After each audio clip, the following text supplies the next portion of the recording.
Hello, everyone. Welcome to the Essential Libertarians. Today, I have an amazing candidate for you. I'm your host, Kareem Mays. I'm giving you the tools for self-governance. And if you live in Florida and you're actually experiencing issues of housing, maybe you have issues that the hurricane caused, or you have issues with some medical procedures not being well defined, I have an amazing person for you today.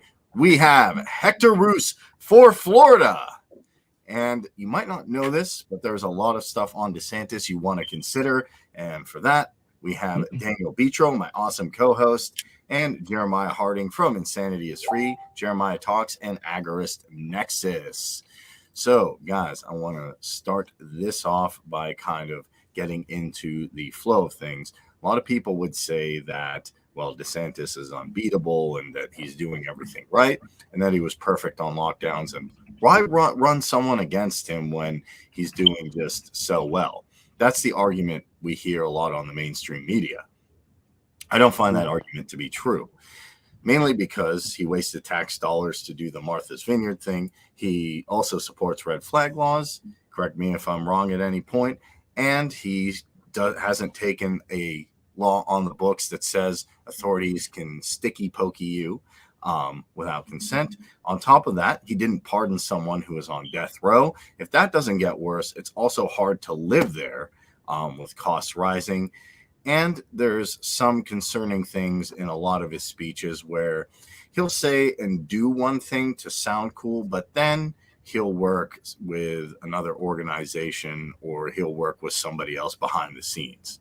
So with all that being said, guys, Daniel and Jeremiah, if you want to bring up specific things that you know, you might have more knowledge than me or questions. Well, the first thing I would say is I always am skeptical of anyone, even people whom I can't even find a single thread of evidence to suggest that they might be doing something nefarious or malevolent or something I disagree with. But that's why I always hold off on assumptions that someone, may be integrity, especially in politics. Now, in other fields, it's a little different, but in politics in particular, I'm very skeptical of people's character and whether people are telling the truth and what interest groups and corporations people are associated with. But the first thing that I found that I found very questionable about DeSantis was when Josh Dubin, who's one of the founders of the Innocence Project, basically a national organization that goes around helping wrongfully convicted people get out of jail and basically works to go to war with the prosecutors who refuse to let these defendants out who aren't guilty, who has biological evidence to prove that they're not guilty.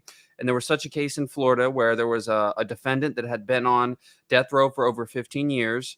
There was biological DNA evidence to prove that this person was not the person that committed the murder. But at the very least, if you don't want to make that assumption, if you want to go that far, it was definitive that the evidence that was so-called, all the evidence they had was really hearsay from a victim testimony, was all debunked by the biological evidence. All of the DNA evidence did not match this person's DNA. So then Josh Dubin, the Innocence Project, obviously went to the prosecutor to say, hey, you got to let this guy go. And, they do their little thing. But eventually Josh Dubin schedules an interview with Governor DeSantis privately. It wasn't on the record or anything like that. Anyways, he talks to him. He's like, I think you need to let this guy out and stuff like that. But as soon as he walks into the room with DeSantis, he was wearing a mask at this time, Josh Dubin, right? Because it's the peak of the COVID pandemic when he's trying to get this guy out. And the first thing DeSantis says to him is, take your mask off. And Josh Dubin's like, I don't want to take my mask off. There's COVID. And he was like, I won't talk to you unless you take your mask off. So then DeSantis made him take the mask off to even speak with him in the first place. And then he went over all the evidence about the biological data and the DNA evidence and whatnot. And he said, you think I'm really going to release this person? And Josh Dubin was like, yeah, he's innocent. And he was like, but that's bad for me politically.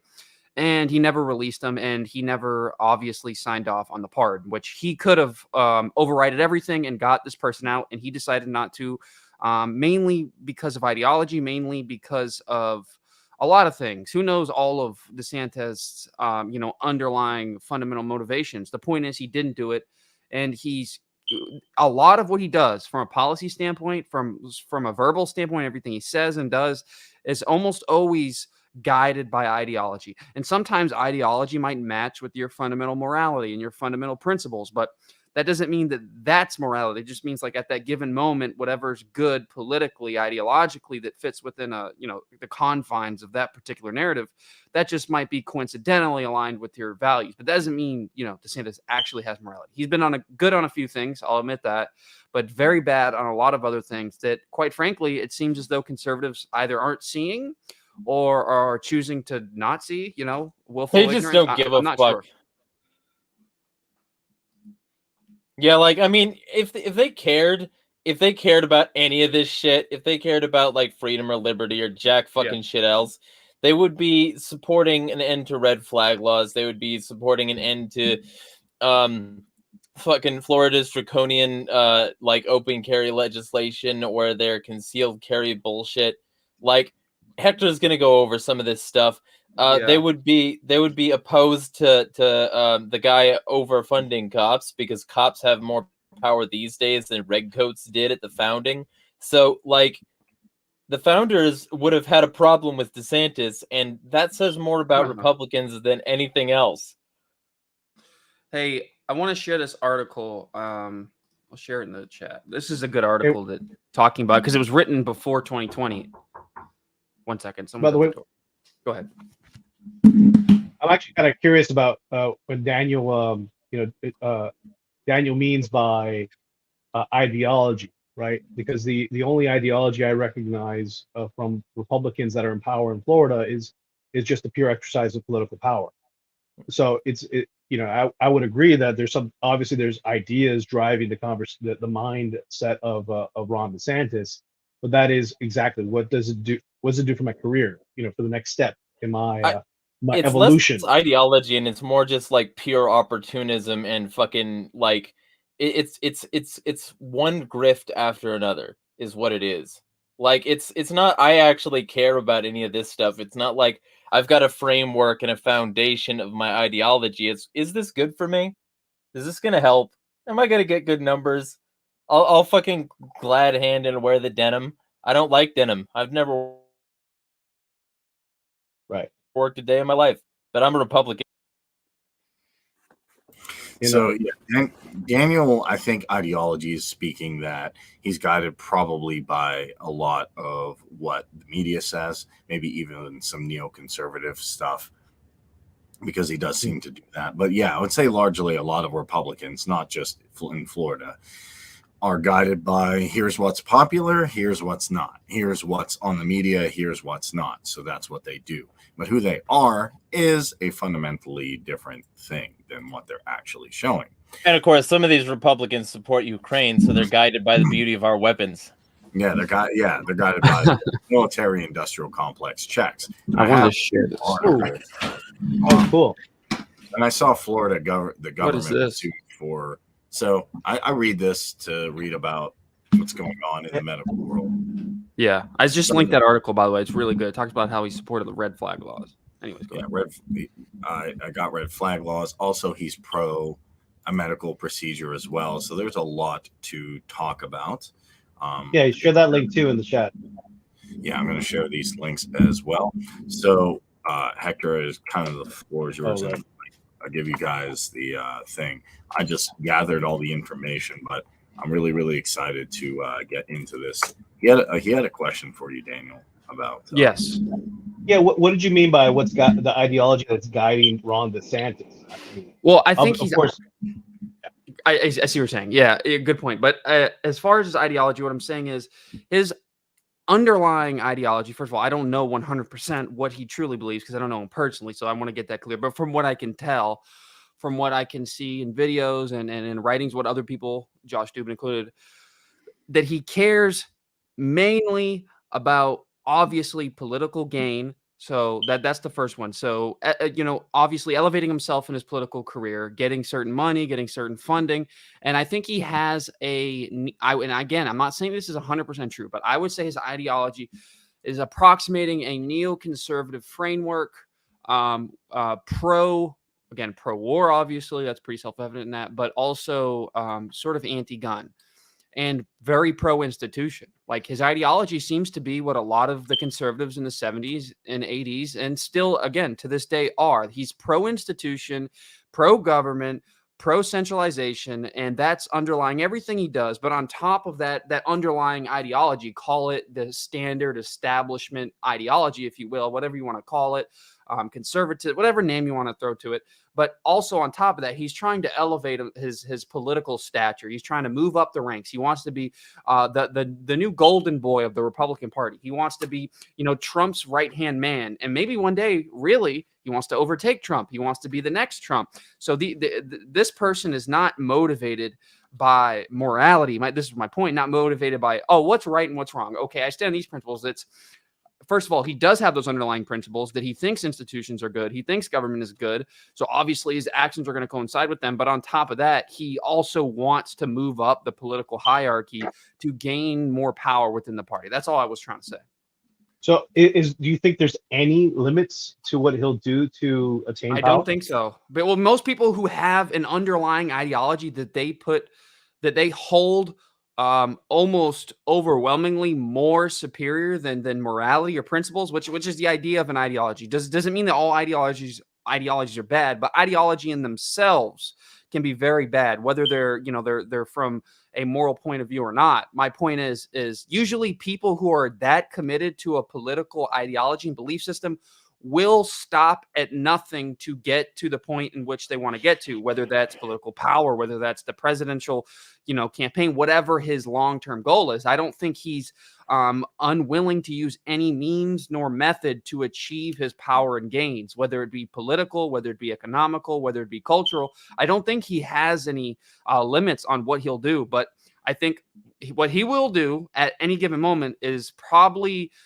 defined by the political climate. So obviously the issues that are, moving, perfect example, Kareem brought it up at the beginning with the migrants, right? Obviously he saw this thing, conservatives are all about the border. Of course, the border is a crisis and there's stuff going on there. But he saw this moment. He saw that it was an issue that was being touted a lot within the Republican Party and with conservatives on the news. And then he decided to, take on that and then do something to sort of, stir the pot a little bit and gain a little bit of attention. So I think that's always going on with a lot of these guys. But I don't think that there's anything that he wouldn't do. There's a lot of politicians I would say that about in American politics. Do I think that they would directly kill people if you're going to go that extreme? Do I think they put a gun to people's head? No, but I think they wouldn't blink an eye if someone else did. A lot of these times, how many times have we seen it with these American politicians? Example, the Bush family, the Clinton family. I mean, these people don't have any problem with people dying as long as they don't have to be the ones to do it. Of course, if it's a commander. Why did you leave out the Biden family and his Patriot Act and crime bill? Okay, I'm sorry. Biden family, yes, of course. Yes, he's up there as well. But yeah, these people, and me and Kareem were talking about this yesterday with, I think, it was just me and him. We were talking about how these people are so far from the consequences of their actions. They pay no costs for their actions whatsoever. So if they go and bomb a small city in Afghanistan, they don't see what happens in that bombing. They're not there. They don't see the destruction. They don't see the blood. They don't see the tears. They don't see the screaming. They don't see the villagers screaming and gasping for air with particles in their lungs. Or smell the death. And anyone who smelled like a dead freaking animal knows it's horrid. It's horrible. Because it's bad enough to look at something on a screen, but if you have to smell it, exactly. if you have to taste the particles and feel it, exactly, feel it in your lungs, but they get to sit in their little office while giving dictatorial mandates, typically through either paper or verbal edict, and they sign off on these things and they don't face any consequences for doing them. So imagine this. Do you think that take Bush, for example, or the Biden family, whatever you want to put up there, would they be doing these things? Would they be signing off on those orders if they had direct consequences from those orders, if they actually had to be there? I don't think a lot of these politicians would. I think that's the biggest problem in American politics, is that they don't pay any cost for being wrong whatsoever, like zero cost. Especially since these bariatric cunts are going to die soon anyway, so they don't want to waste their last remaining hours not being immortalized by the adrenochrome and cryofreeze. Now, I don't know Hector, about all that. Hey, but I got to throw something like that in there. Hector, let me ask you something. Though. You brought up the red flag laws before we got started. Why don't you elaborate on that and also that protest you talked about? Sure. So, red flag laws are a form, otherwise called, well, forget the other name for it, but pretty much it flips. It's part of these groups of laws, like civil asset forfeiture that uh, that that turn typical American jurisprudence on its head. It basically decides that a judge decides without your involvement that you are dangerous to society, that your personal firearms have to be should be seized by law enforcement, and then you have to basically hire an attorney and prove in a court of law. Finally, you'll get your day in court, but after the fact, after and expending money on an attorney to defend to basically prove your innocence, and then when they get your firearms back. Now these are typically set off because somebody that is angry at you and goes to the police and says, I'm scared for my life, or this person Flip a bitch and turn a rat. is flipping. Right. So you call them extreme TROs, right? Temporary restraining orders or temporary orders, right? So in other states they're called that. But the red flag laws, though, in following a big a mass shooting in a high school in Florida, it was passed the shooting happened right in the middle on a Valentine's Day, and it happened in the middle of in a legislative session. So everything ground to a halt that year in 2018. And are you talking about the one in Dayton? Oh no, this is the one in Broward County in Broward. Okay, that's right. This is the one where the shooter actually was just declared guilty, and the big surprise is that the jury couldn't agree on a death sentence. The Parkland, is that right? Correct. Yes, this is Parkland, and the shooter was Nicholas Cruz. Although we're going to immortalize him as an example, not as obviously that kid was disturbed, a product of a society and a school system that basically made it worse, right? Never got him the help he needed. Had clearly documented for years about how troubled the kid was. And that what's crazy about that is that was the case with the shooter in Texas as well. The same, like these kids, like it's not just like, oh, someone flips a rock or someone loses it one day. Like these kids have had like a history of really having problems in school, and that's a scary aspect of it. Yeah, absolutely. And in other words, our public school systems, which are basically curriculum based, one size fits all. If you're lucky if you have any attention at a room of these classrooms that are full of kids, more obviously have more kids in them than a teacher can pay attention to. That's true. And that's they're not going to get the attention they need, and they do slip through the cracks very easily. And this is just as true in a wealthy community like Parkland versus an urban high school in an urban area, right?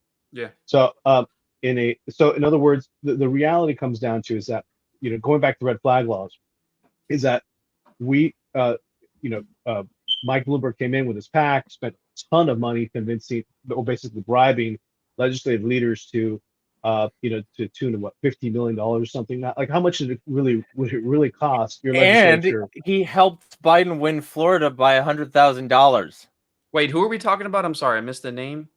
Bloomberg, Mike Bloomberg, yes. That was like he doesn't believe the poor is good with money and they shouldn't have money. Yeah, that guy. Well, and also, so there's that. There's also the fact that he's like many times like tens of billionaire, and he influences politics with that money, which he only gets more of every time Twitter like forces one of his articles to the fore, or Facebook or Google from his Bloomberg like empire, and these articles are all talking about how terrible things are, like because of problems that he could fix with his tens of billions of fucking dollars, and he used some of that fucking money to push Biden to the fore, who's Crime Bill Biden, who's Patriot Act Biden, and Mike Bloomberg is a racist, fascist piece of fucking shit who said that you could Xerox descriptions of minorities in New York and throw them against the wall, and that's how Stop and Frisk works. He said that you can Xerox a description of minorities in New York and just throw them against the wall because that's where the weapons and drugs are. Wow. Yes, I'm not making this up. Like, you can look this up. He's a fascist. He's a piece of fucking shit. Yeah. All right. I know that's true. But here's one thing. I know Michael Bloomberg's terrible. he is, to me, if you pull up a definition of what an elitist is, he would probably be in the dictionary, because he thinks the thing that got me the most is he said growing food's easy. You just put like seeds in the ground. And it grows. That was him who said that. I remember someone said How that. are you a billionaire, but you don't understand farming? That's a little bit ironic to me. I think that's most liberals these days, though, for being honest. Yeah, fair enough. But even some of them would have a concept of here's how you can grow actual food. But the big question I have is, we're talking about DeSantis supports red flag laws. Yeah. He also, in my opinion, what I found was pretty disturbing is that there's a law in the books in Florida that says authorities can, I'll phrase this, and if you guys give you a medical procedure that the establishment wants you to take without your consent. Are you aware of that, Hector? And if you are, what do you think of just axing that? So of course it was a big mistake. The legislature actually dedicated 2 weeks of a special session earlier this year to just handle the portion of that law as it's written. But they said instead of cutting the whole thing out and just going X, they just cut around different places and left in the basically the under a state of emergency, the Florida government can arbitrarily put you in an internment camp, force vaccinate you. Or they can use deadly force if you're not cooperative. And literally, it's the runs the gambit. Now, then of course the apologists say, well, all these states have these kind of laws on the books, right? They added them in the last 20 years or so. I'm like, so what? We're talking about fucking Florida, bitch. Shut the fuck up. That's what you should say to these people. I don't care if you're running for office. I always hear this. Oh, it's so good in Florida compared to my shithole state. Yes, your state is a shithole state. I understand, but I don't want my state to be compared to your shithole state of how much better it is because your state is a shithole, not because my state is that great. So my state can use a lot of improvements. In other words, when you bring up Ukraine and they're like, oh, there's Nazis in Russia too, and you're like, so there shouldn't be Nazis in a government you support. That's the problem, not that there are Nazis in other places, you piece of shit. Yeah, it's relativist fallacy. If people were more logical, things would be a lot easier and we'd be freer.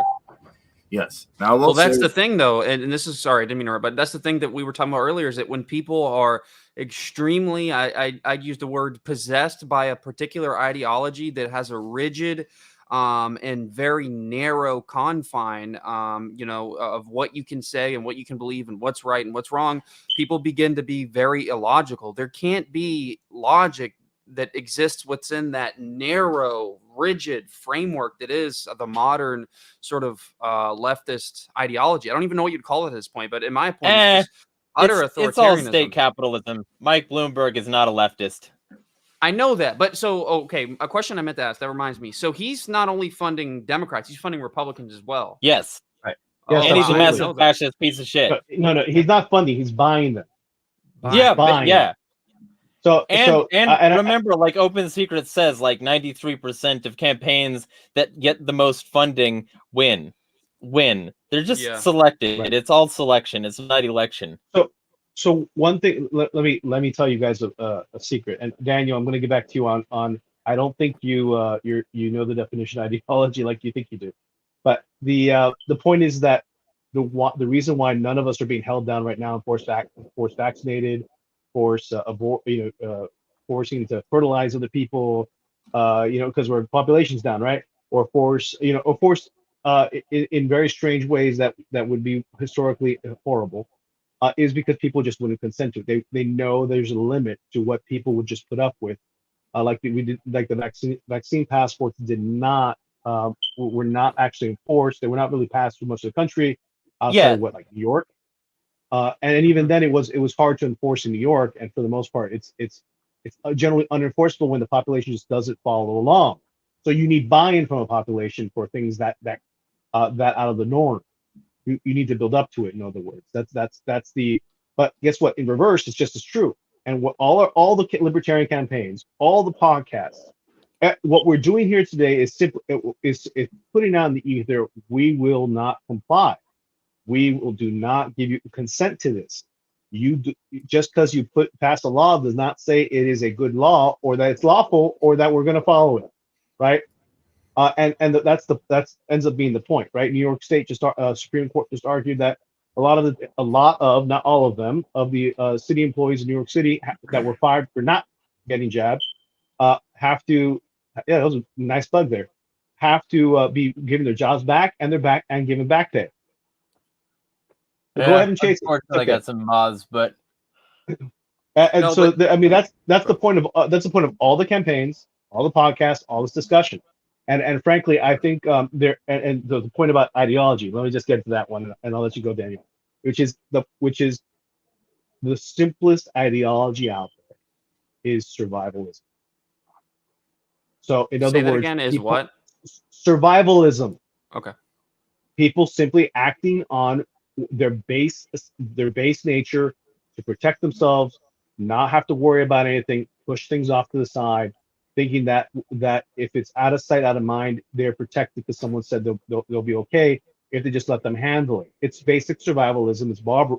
It's one step higher than barbarism, right? So in other words, where if the shit hits the fan, your backup plan is a gun because you're going to take somebody else's shit in order to survive. Yeah. No, and I see what you're Okay, saying. When I say ideology, what I'm saying is a belief system, mainly one made up of political or economic theory. What you're describing is definitely, it's a fundamental biological motivation, survivalism, right?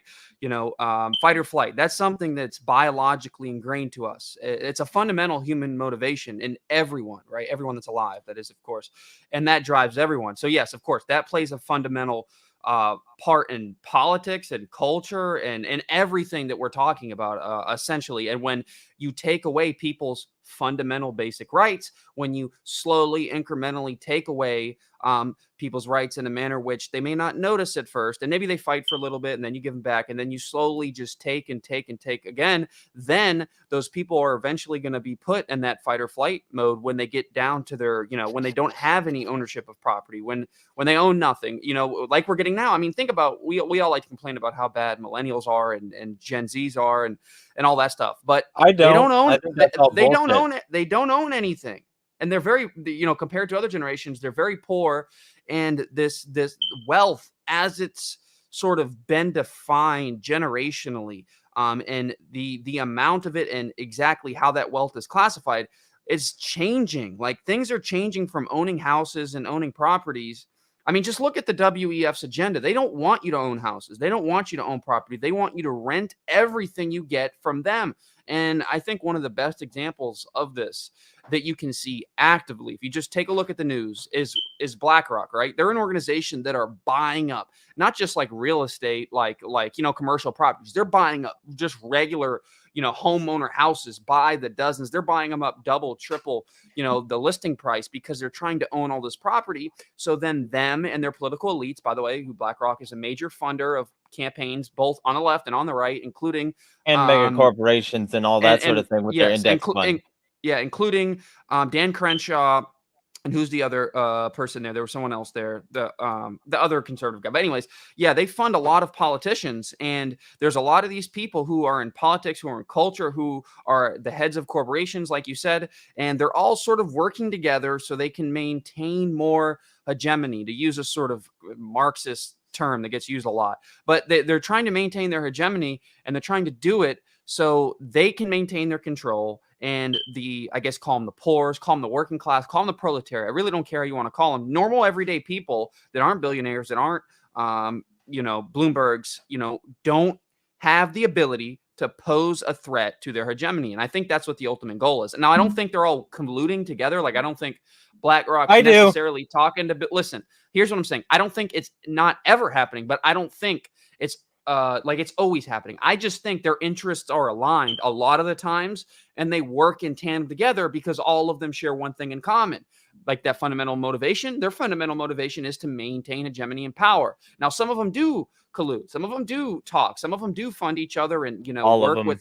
Not all of them, but some of them do. My point is they don't need to even talk with each other. They don't need to say, "Hey, Bill Gates, I need you to, send some money to the Wuhan Institute University," right? The Wuhan University is what it's called. I need you to fund them. I think that's just what he's going to do, because at that time, that's just what happens. I don't think necessarily Fauci's calling Bill Gates on the phone. I just think interests sometimes are aligned. But or they sometimes already there is knew each collusion. other, and Bill Gates needed Yes. to get rid of some money for tax purposes. Yes. Hector, Oh, yeah. what's your view on the lab leak or etc.? Well, the Senate So, report just came out. Right. I'm with Rand on this. It was obviously a lab created virus that escaped the lab, or what we don't know. What we don't know is whether it was intentional or accidental, and that's the only difference at this point. We're all pretty confident on that. And to me, I would absolutely never suggest that it's been an intentional thing the whole time in order to muscle through a contact-free system of AI facial recognition tracking attached to all of our finances so that their conspiracy can be finalized and we can all be forced onto their new system with CBDC. I would never insist that. Whoa. You're going a little off the road here. Going into conspiracy theory. Me? No, I'm just kidding. Yeah. I'm all for conspiracy, but I'm gonna kind of reel it in and bring it back on topic because there's a lot of good points there made. Sorry, I have a little bit of cold here, but don't do that. There's still some stuff I want to dig on in DeSantis, like we talked about the specific bill. And that's one thing I also wanted to take a look at is that the Florida government got sued for trafficking. And this is a pretty big one. Whoa. And that seems to be rapidly, this is from Health Impact News, becoming the go-to state for fleeing the decaying, mega urban. Where can I find that link? Can you share it to? Yeah. Yes, I did. Let me go ahead and grab this. We're talking about some pretty heavy subjects in this one. But by the way, there are many other people who do talk about, and by the way, before we move on, if you don't mind, let me go in about health regulations. Do you know that there are still mask and vaccine mandates in Florida? You told me that back in and I looked into it. And I saw that you were correct. I didn't see about the vaccine ones, but I did see that mask mandates were still on the books. And I didn't know that until you told me back in Florida. So it was only until this year that most school districts required masks, especially the big ones, for everybody, teachers, whatnot. But the vaccine mandates are more pernicious, in fact, because they're tied to well, this is just standard, this is standard patient care because there is an elevated risk. So we require, in order to treat or admit anyone, that they need to be vaccinated. And if you decline, well, then you're not going to get treated. It's just simply as that. And if you're unconscious, then you know what we have to make the best medical decision for you. You can't, since you're not able to do it for yourself. Wow. So I was actually having a conversation with some of the recent people at an event in Miami, the Students for Liberty event, LibertyCon, and they're like, that exists. Yeah, look into it. Write a report, write a story, because it's really not a lot of people are talking about it. But when public health is such a big thing in not just in my state, but in every state, really, when they're, even though they have basically these how do you say, these internal regulations, not based on law, but they're based on decree, right? So if you don't like it, you can ask the governor who passed an executive order preventing this, but it's not exactly, he really doesn't care to enforce it, honestly. So, but that is an actual problem that occurs. It's just like the military when they were mandating and still are mandating certain vaccines, particularly the ones regardless of side effect, right? You take it, you get harmed, well then too bad. Right? It happens all the time in the military, by the way, that they actually experiment on troops with drugs, and that's part of it. And lawsuits are blocked against these people who make the manufacturers. Right. They can't be sued because of the regulations against doing that. So it's like it's like qualified immunity and indemnity for piggy badgers with their stupid oh, we can get away with it because of our job. It's the same thing with these vax manufacturers and anyone else who's in this regulatory capture racket with the monopoly on violence. So So so at the end of the day, what we have in Florida is just the pot is just boiling, but it's not boiling over yet, right? So we're at the point where we have all this infrastructure in place to vaccinate a whole lot of people against their will, and the legal framework to do so. and the functional framework to do so. Better yet, even more importantly, and that's why that's why a lot of people in this space are very concerned about what's going on in Florida. So when for those who our state of emergency in Florida actually was just as long as California's. This is just to put people in perspective. Yeah, the lockdowns were basically gradually lifted, but for the most part, most of the state, the big population of the centers of the state were actually under some type of lockdown, curfew, reduced social distancing, reduced business occupancy for the mostly for the entire year, frankly. And as so the many schools small were as well. businesses shuttered. Right. And so people forget that this was a horrible situation for small businesses. Florida was the fourth largest loser of small businesses. That means those are generational businesses in the country. And this for a state that people are now claiming, including the Senate itself, are claiming that they never locked down Florida. I mean, What? They literally put out a tweet. Wait, say it again. Say that one more time. Ron DeSantis' team put out a tweet last week claiming that they never locked down Florida. I think I know what you're talking about. Or no, it was a campaign ad where they were like, we never locked down. Like they didn't say it outright, but they were like, we didn't lock down. Governor DeSantis stayed open, even though all the other people in all the other states decided to lock down. But it's like, did we forget that he did lock down, and he locked down pretty quickly? Yeah. And well, the first yeah, day. no, it was actually the funding people. piggies to lock down with. Yeah, and I think a lot of the reason, and correct me if I'm wrong, Hector, but a lot of the reason why they stopped the lockdowns is because there was a lot of outrage in Florida. Like businesses were like they were really putting up a fight, and they weren't really having it. And they still had restrictions, but that was part of the reason why they lifted the really strict lockdowns. Unless I'm incorrect. So okay, so it's a political calculation, right? It seems pretty obvious, and based on my observation and my experience, that they kept the emergency as open as long as possible formally, 475 days. We're talking about June of the following year. That in order to basically have emergency control or carte blanche or absolute authority over how billions of dollars of recovery dollars from the federal government, both from Trump and Biden administrations, would be spent. So, in other words, DeSantis made his friends incredibly wealthy, and all of a sudden he had access to all unlimited funding that he could use to reward that he could use establish his own patronage system that he did not have going into the governor's mansion in the first place because he owed everything up to that moment to one Donald Trump. So this was him able to buy his way to freedom, right? To actually pay his road to the White House in gold bricks, bought by funny money, of course.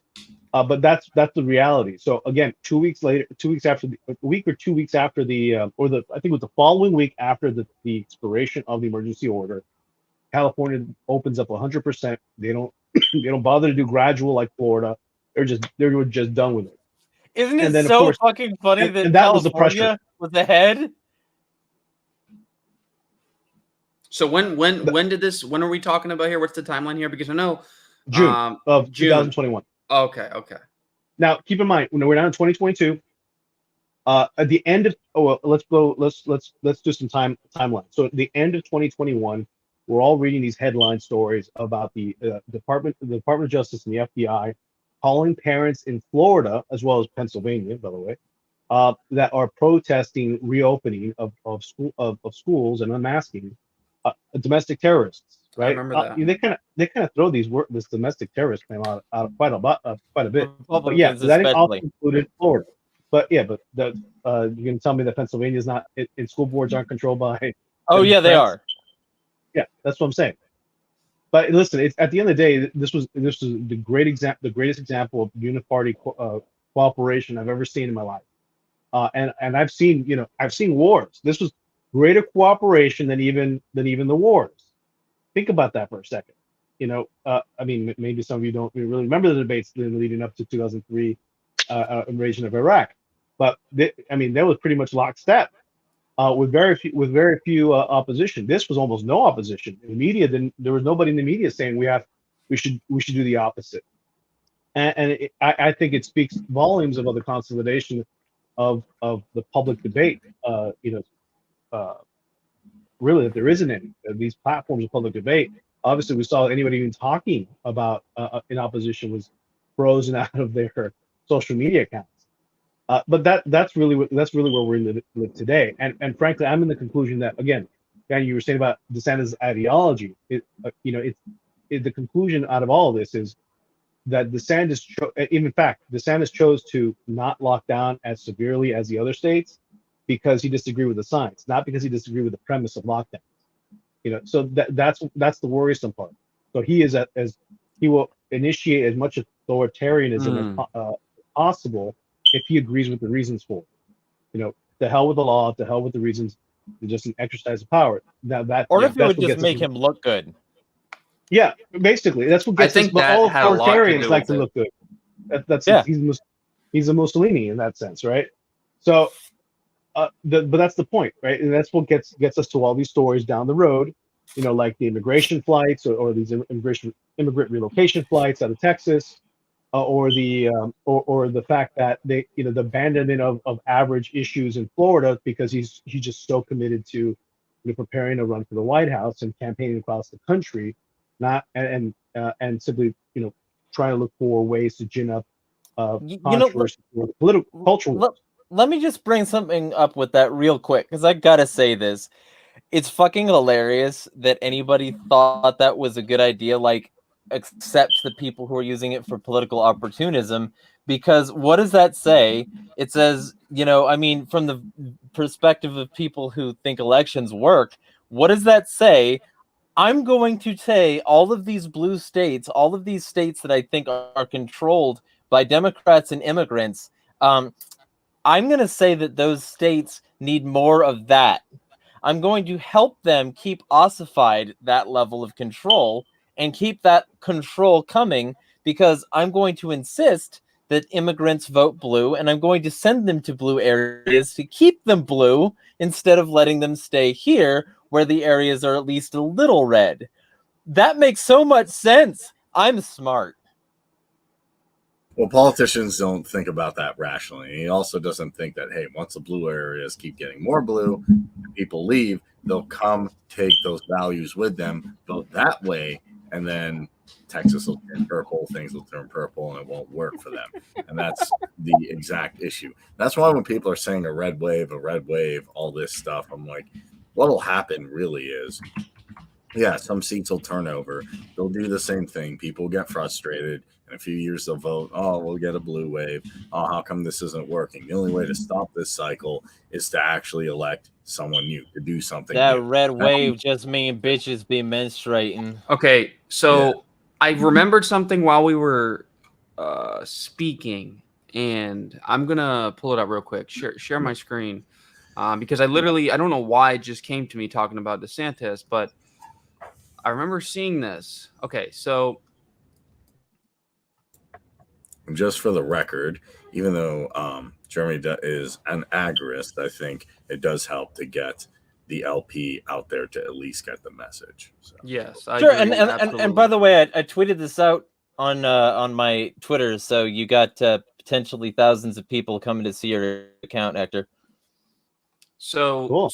Anyways, his wife, I believe, was a member of the Forum for quite a bit and was a reporter at Reuters for a while. So I forgot about that. But yeah, so that's a little peculiar right there. And Reuters is connected to the CIA and British intelligence. Yeah. So I forgot about that. But I remember it was like someone related to DeSantis was like, a WEF member, and it was his wife. For sure. Oh, and by the way, just gonna say this because you brought that up, because I have to. Anybody who's on like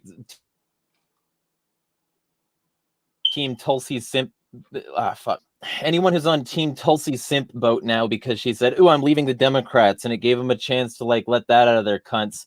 Basically, they should know that she was a young global leader from the WEF. So, like, yeah, that should be a problem for you if you oppose globalism. Yeah, and I agree. Never mind. Let me correct that. I'll say this. I'm wrong about that. If she turns around and actually starts opposing it, then yes. If not. I have to listen to her interview with Ron Paul. I have to do a little bit more digging. Sometimes she sounds good, sometimes, but even to keep this on, because I know we keep going to like Bloomberg and Tulsi. To keep this on DeSantis, though, from basically what you're saying, Hector, he'd be as bad as Gavin Newsom if he saw a reason that he thought was a good idea, or B, if he thought it could make him look good, like, oh, I'm gonna completely lock down, for whatever reason, because of this or because of that. Like if you told him, hey, climate change is popular, lock down, and he really thought that. Not that I don't know if he'd do it, but I'm sure he'd be motivated. By virtue of by virtue of his policies, he's a Democrat. Some people just say it's Dixiecrat, maybe a 1990s kind of Clintonish kind of Democrat. But for the most part, there's the modern Republican has very little in policy difference to a modern Democrat these days, and more, and they actually appear more like the progressive Democrats, in fact, than the progressives themselves. That's funny you mentioned that. Yeah, that's funny. Because he's a soft rhino. That's what I call it. Like there's overt rhinos you can see, like maybe like Crenshaw or Liz Cheney, or just none of these people are ever legitimate in any way, because Republicans for a long time been in favor of gun control, the military-industrial complex, the security state. I agree. And all of that sort of thing was always the Republican platform. So rhino is always a bullshit term. But go ahead. Sorry. Real quick, I just want to say one thing and then I'm done. I was wrong about the whole wife thing. Sorry, I just got that mistaken. His wife's name is Casey, I believe. That was someone else. Not related as far as I can tell. Okay, we made a mistake. Apologize. But here's what I would say. Yeah, they are fundamentally the same in a lot of policies, but the way they go about it. Some put more of a, hey, I'm a populist, and then they have the neocon stuff in the back, and some just come straight out and say, like, Bolton, Crenshaw, all those guys, they come out and overtly say, hey, we want to get involved in imperialist goals. So it seems like he puts that more of a back burner. There's a soft rhino there, but sometimes you don't always see it.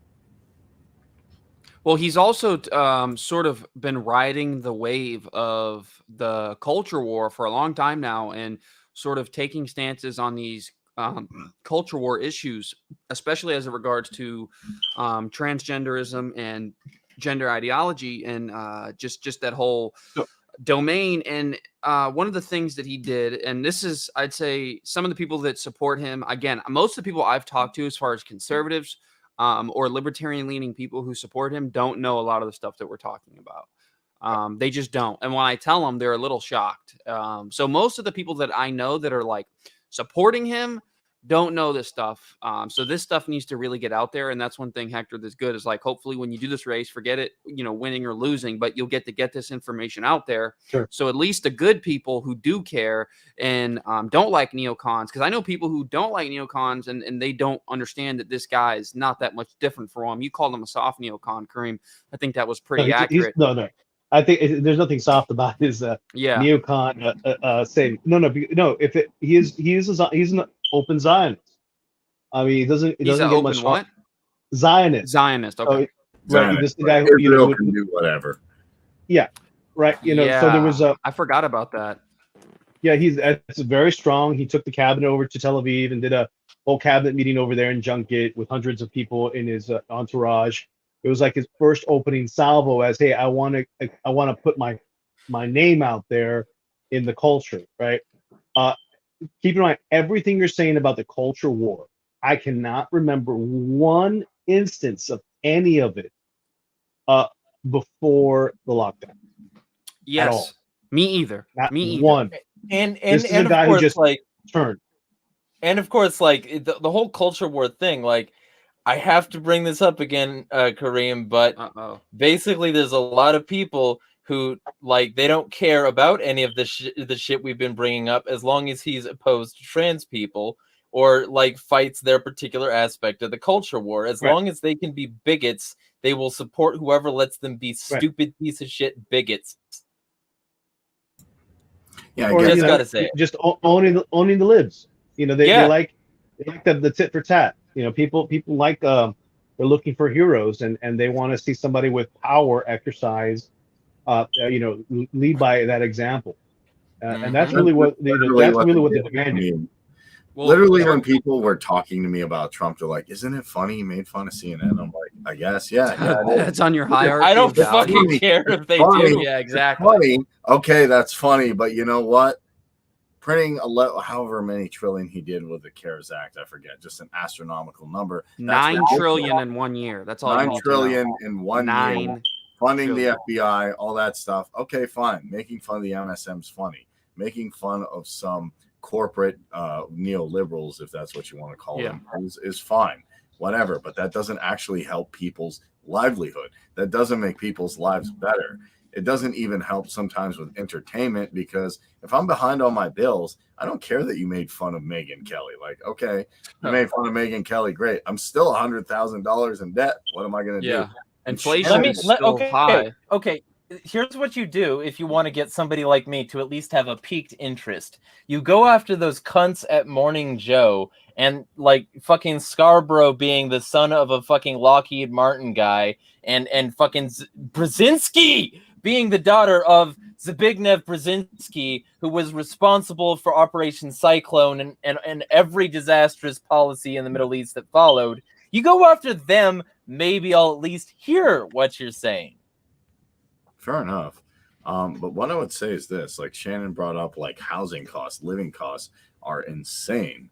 And no one else is doing anything about that. I don't let me hop in on that one, just to say that, the reason why I've been running has transformed various times as I go along, as issues creep up. So the first one I obviously said was the red flag laws, the Second Amendment issues, because the reality is expanding. At the same time, I didn't get into the worst of it. That you have Republican sheriffs going into doing passing free crime practices. They're requiring their sheriffs to basically identify who could potentially be the next source of violence in their communities, and go knock on their door and visit them. They're basically it's so bad. The Institute for Justice is suing them right now, and the IJ really doesn't do criminal justice. Doesn't. So I mean, it's like it's that terrible.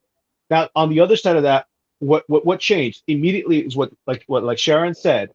Hi, stepmom. That the reality is that there's a cost of living crisis in Florida, like unseen in 20 years.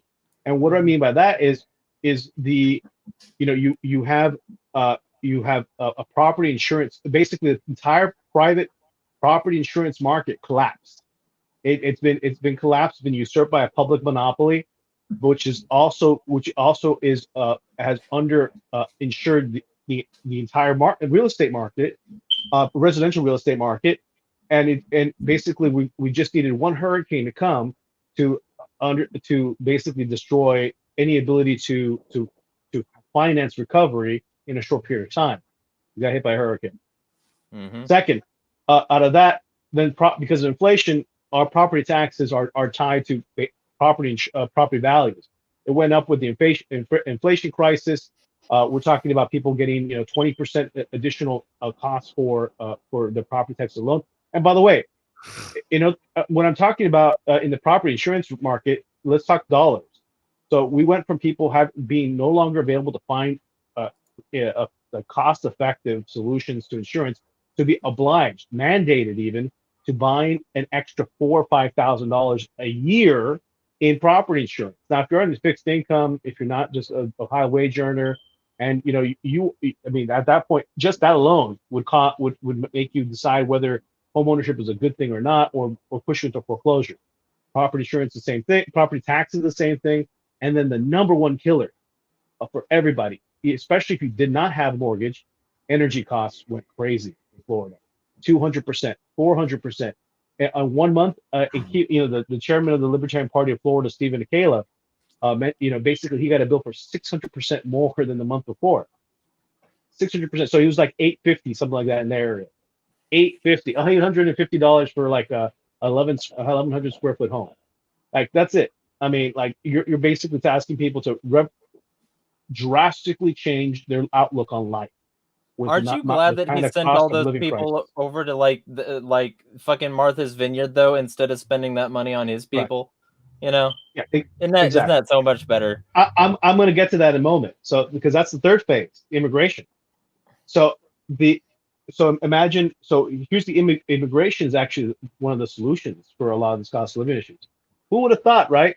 Because when you treat immigration like what it is, right? It's basically, in the free market of immigration, you treat it like, hey, it's a labor input, right? So, but in Florida, not only is we discovered because of the hurricane that although there have been organizations like Institute of Justice that have been talking since 2004 about repealing these occupational licensing requirements. Instead, we still have the same rules in place that banned out-of-state contractors from coming to Florida and help with recovery. In fact, we found out DeSantis didn't sign an executive order allowing out-of-state contractors to come, and they were getting arrested. And that's how. And Reason actually ended up writing a story about it. But the problem is that on top of all that, so unauthorized to work immigrants, because there's a lot of people who are legal in this country but don't have authorization to work, and then those who are just not documented to be here legally, who don't have authorization anyway, make up a third of the entire construction labor force in Florida, and in some states it's even higher. So, and of course, after disaster, we get bailed out by these people who come here to make whatever amount of money they can, and they make good money to help us get recovered faster. So, an average, it used to be that you recover within 2 years, maybe a little shorter, and there are some places that got hit by a hurricane 5 years, and they're still 3 years away from full recovery. So Florida really is not a resilient. Its legal framework sucks for allowing the construction industry to do its thing and lower housing prices. So we have an artificial shortage in housing and workers caused 100% by regulation and red tape. Now, of course, throughout all this experiment, I decided to sue Ron DeSantis on that on his immigration program, because he's not allowed to run anything outside of the state without even inside the state. He was not allowed to actually do anything without the permission from the legislature, without the funding from the legislature. He's not the exchequer. He doesn't write the checks for the Florida government. That's another guy who gets elected, who's the CFO, chief financial officer, and he's dead to the winds. He's been quiet about this whole thing. And at the end of the day, everyone's just like, okay, DeSantis, whatever you want, because for the last 2 years, you've been, giving out favors, you've been writing the checks, you've been making a lot of friends, and we've basically seen a consolidation of power in the governor. That's not constitutional, right? In fact, we have a weak form of governor in our state constitution. We have a cabinet level, a number of cabinet positions that they're all supposed to actually check the executive authority of the governor. But since they've been all Republicans for so long, it's been consolidated and further consolidated, and to the point where we're at now. So my argument in my lawsuit is basically, by what authority do you have, Mr. DeSantis, to run a program outside of Florida to run an airline company basically from here to there? Especially targeting people who aren't even the targets of the legislation, which is basically unauthorized people. Because I don't know about you, but the U.S. Congress actually defines people who will come from a lot of places as welcome to come here, and we'll give you sanctuary. So I have the argument real quick. Just gonna say this though. Maybe if Republicans don't want so many immigrants here, they should stop supporting policies and fascist dictatorships in Central and Latin America that constantly destabilize their fucking shit and regime change their ass to the point where their entire shit is fucking chaos and they can't live there anymore. So they come here to the people who did that to them, and then this place treats them like shit because, hey, we can't have them on our system. Well, then stay out of theirs, bitch. It's not that hard. Anyway, go ahead. But one of the things that I was gonna, no, you're good. Is the argument to that I've heard is that, and I'm not saying this is true. I'm just saying what I've heard is that they gave consent to do it. So therefore, they gave consent. They all agreed to it. So then there's no legal. They gave consent to a different arrangement. They weren't told that they were going there. They were told that they were going somewhere else, and then they were just dropped in a place that had no idea that they were getting these people. Pretty much. Well, I know what you're saying, that they weren't like it wasn't like detailed. They essentially got told that they were going on a flight and that it was going to certain stops and that they agreed to it. Now that's just the argument I've heard. I'm not saying that that's true or not, but right. That's what. And of course, they didn't go to the the stops. Right. The DeSantis basically said that, oh, we have these papers that basically say that they consented. The reality is that it's like you can get consent on a piece of paper or even verbally, but if your terms are fraudulent on your side, the whole thing is fraudulent. And so based on the because and so there is a class action lawsuit going on. That's not what I'm involved in. That's a bunch of attorneys up in the Northeast that are representing this class of immigrants that that essentially they're claiming obviously loss of rights restoration, loss of rights. They were basically essentially kidnapped by fraud, introduced into this type of travel arrangement in a way that was fraudulent, without their consent. Human trafficking. It's okay when we do it. Exactly.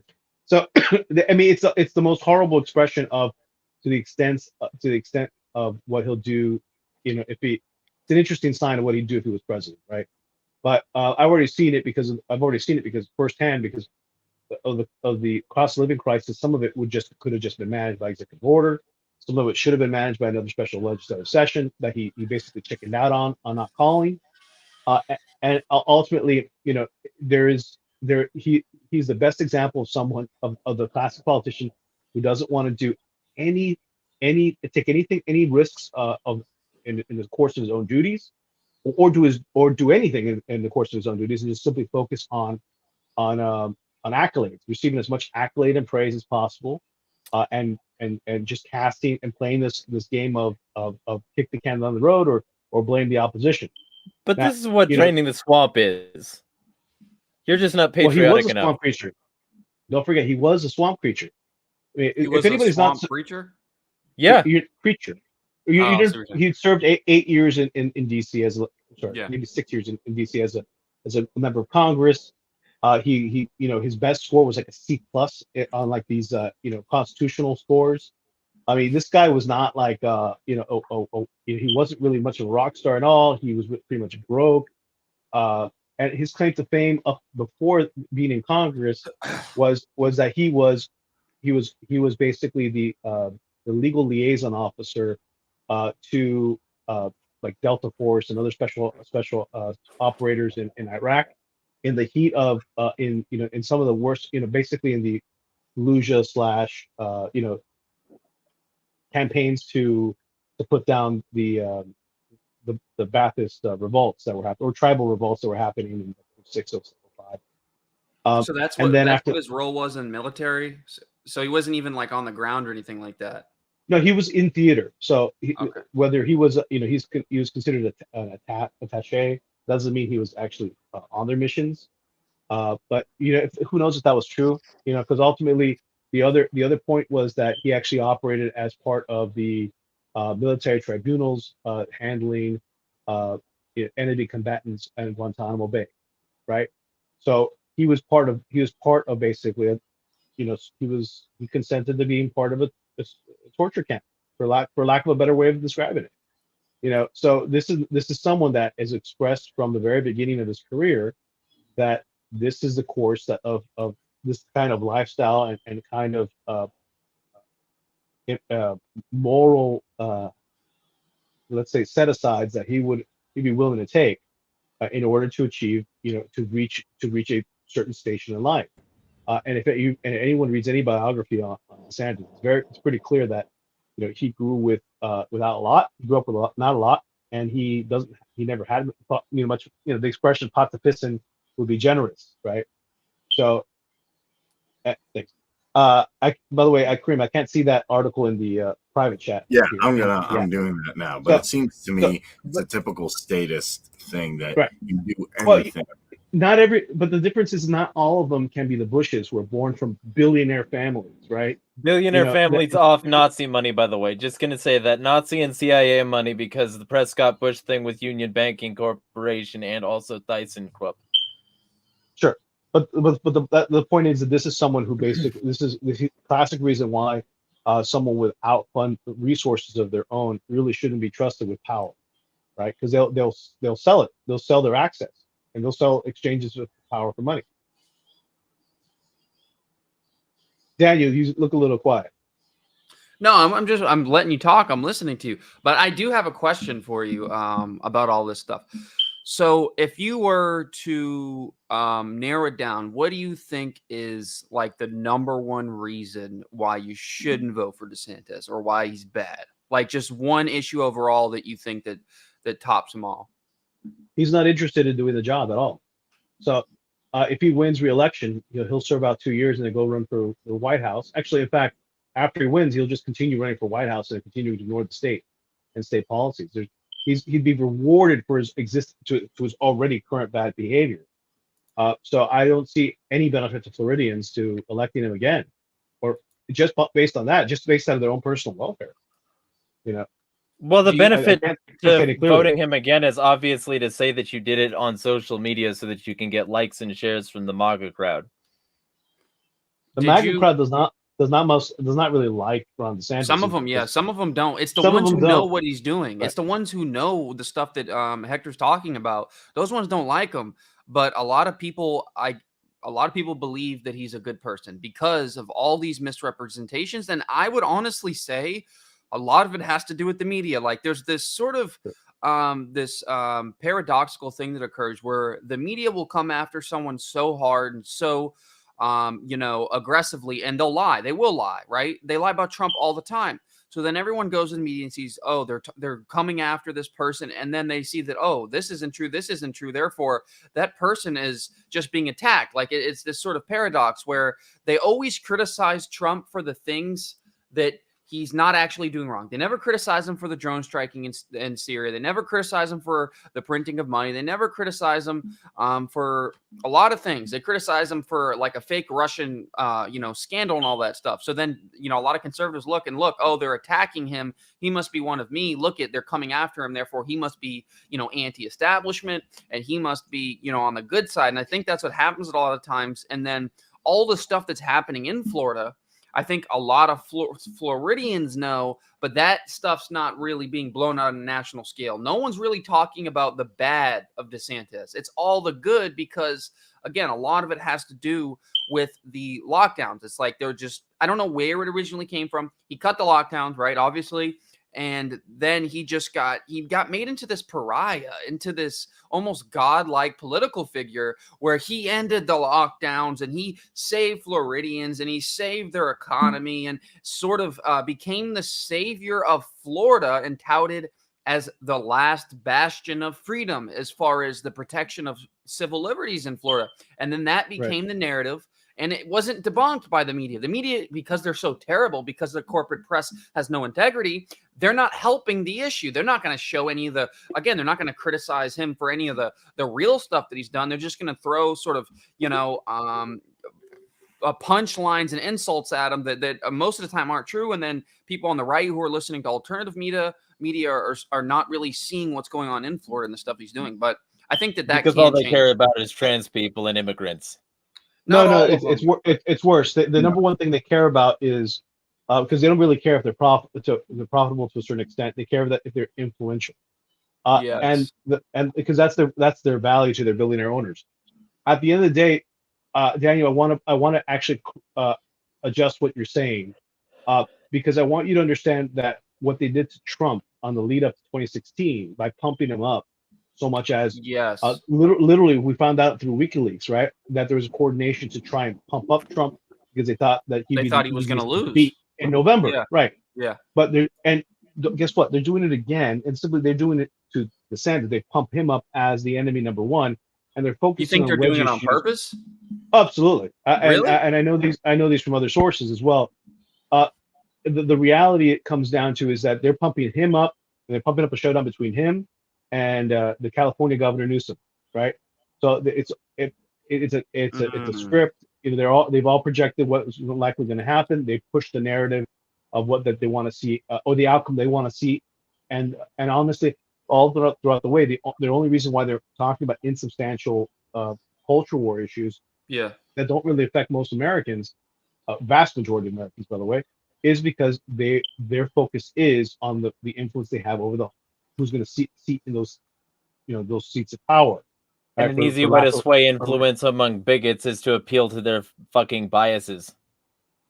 So well, that's true one of the things I would say on that makes sense is that I think the Democrats know that they have a better chance. Probably, I don't know. I really don't know. But if they push, that would make sense if they were pushing DeSantis to maybe, start infighting between him and Trump, right? And have sort of chaos within the Republican Party. Because I don't know if DeSantis has that same sort of, I don't know, oomph behind him, that same sort of, whatever you call it. He's dumb as a doornail. He's not good on his feet. He sticks to a script all the time. Your response regarding Trump is that they've promised him that they will indict Trump, make sure he's indicted and sidelined. They're coming after him hard, they've promised this to him, and they've given him the open door to basically do whatever he wants. you want to make a lot of money, raising nonprofit funds for recovery that will probably never see the light of day. Go right ahead. You want to raise $100 million into a PAC that you can pay yourself from? Sure, go right ahead. You want access to wealth, and the doors are open to you. You're talking about Trump, right? No, I'm talking about DeSantis. Okay. Trump doesn't need. He obviously has the bigger following. He's global. But DeSantis does not. DeSantis's future is reliant on the moneyed interests in this country and money interest elites, really, and they like it that way, to have somebody that depends on them to such an extent. So I mean, I'm obviously walking the line of conspiratorial, but I'm referencing what actually has been exposed previously as the average, as the common strategy, right? A typical strategy of elite news media to try and steer outcomes. Now, with that said, I'm running knowing that the likelihood for Ron DeSantis to win a re-election is good. The only thing that kind of hit that really damaged his, I think the one thing that damaged him the most out of everything was probably a hurricane coming in as a Category 5 into the oldest counties into the oldest communities in the oldest counties in the oldest state in the country that all vote hard Republican, displacing hundreds of thousands of voters. So I don't know if they're all going to be able to come back and vote for him. And the margins. I didn't even think about that. The margins are have typically been so narrow in statewide races that he would have to blow it out in order to really overcome that. And guess what? Magically, all the polls started saying, "Oh, instead of a 5-point game or less, it's now a 10-point game." All of a sudden, I'm like, "You got to be kidding me, right? Like, what really changed?" Oh, okay, a hurricane came in, and he now has more media access than before, but which he already had. So, but keep in mind, his reaction to a major hurricane coming to Florida was, "Oh, we're looking at it. Oh, 24 hours, that thing's going to land. You guys should probably evacuate. Oh my God, I didn't give you enough time to evacuate. It's the deadliest hurricane in Florida in a century. In Florida, it's the deadliest hurricane. We're expecting over 300 deaths at the end of the year. So we just don't know. We don't know. There's so many missing right now that there's no real clear answer to how many it was. They stopped basically publishing the number once it started getting close to 200. We need to modify what Kanye West said about Louisiana and say George Bush does not care about black people. Ron DeSantis does not care about black people. That was a white. He doesn't care about Floridians. He just doesn't care about Floridians. Remember, he cares more about Arizonians and Ohioans and Pennsylvanians, and I mean, I've probably seen him in your states, right? Texas for sure, right? So, if you love Texas so much, why don't you move there? Mm-hmm.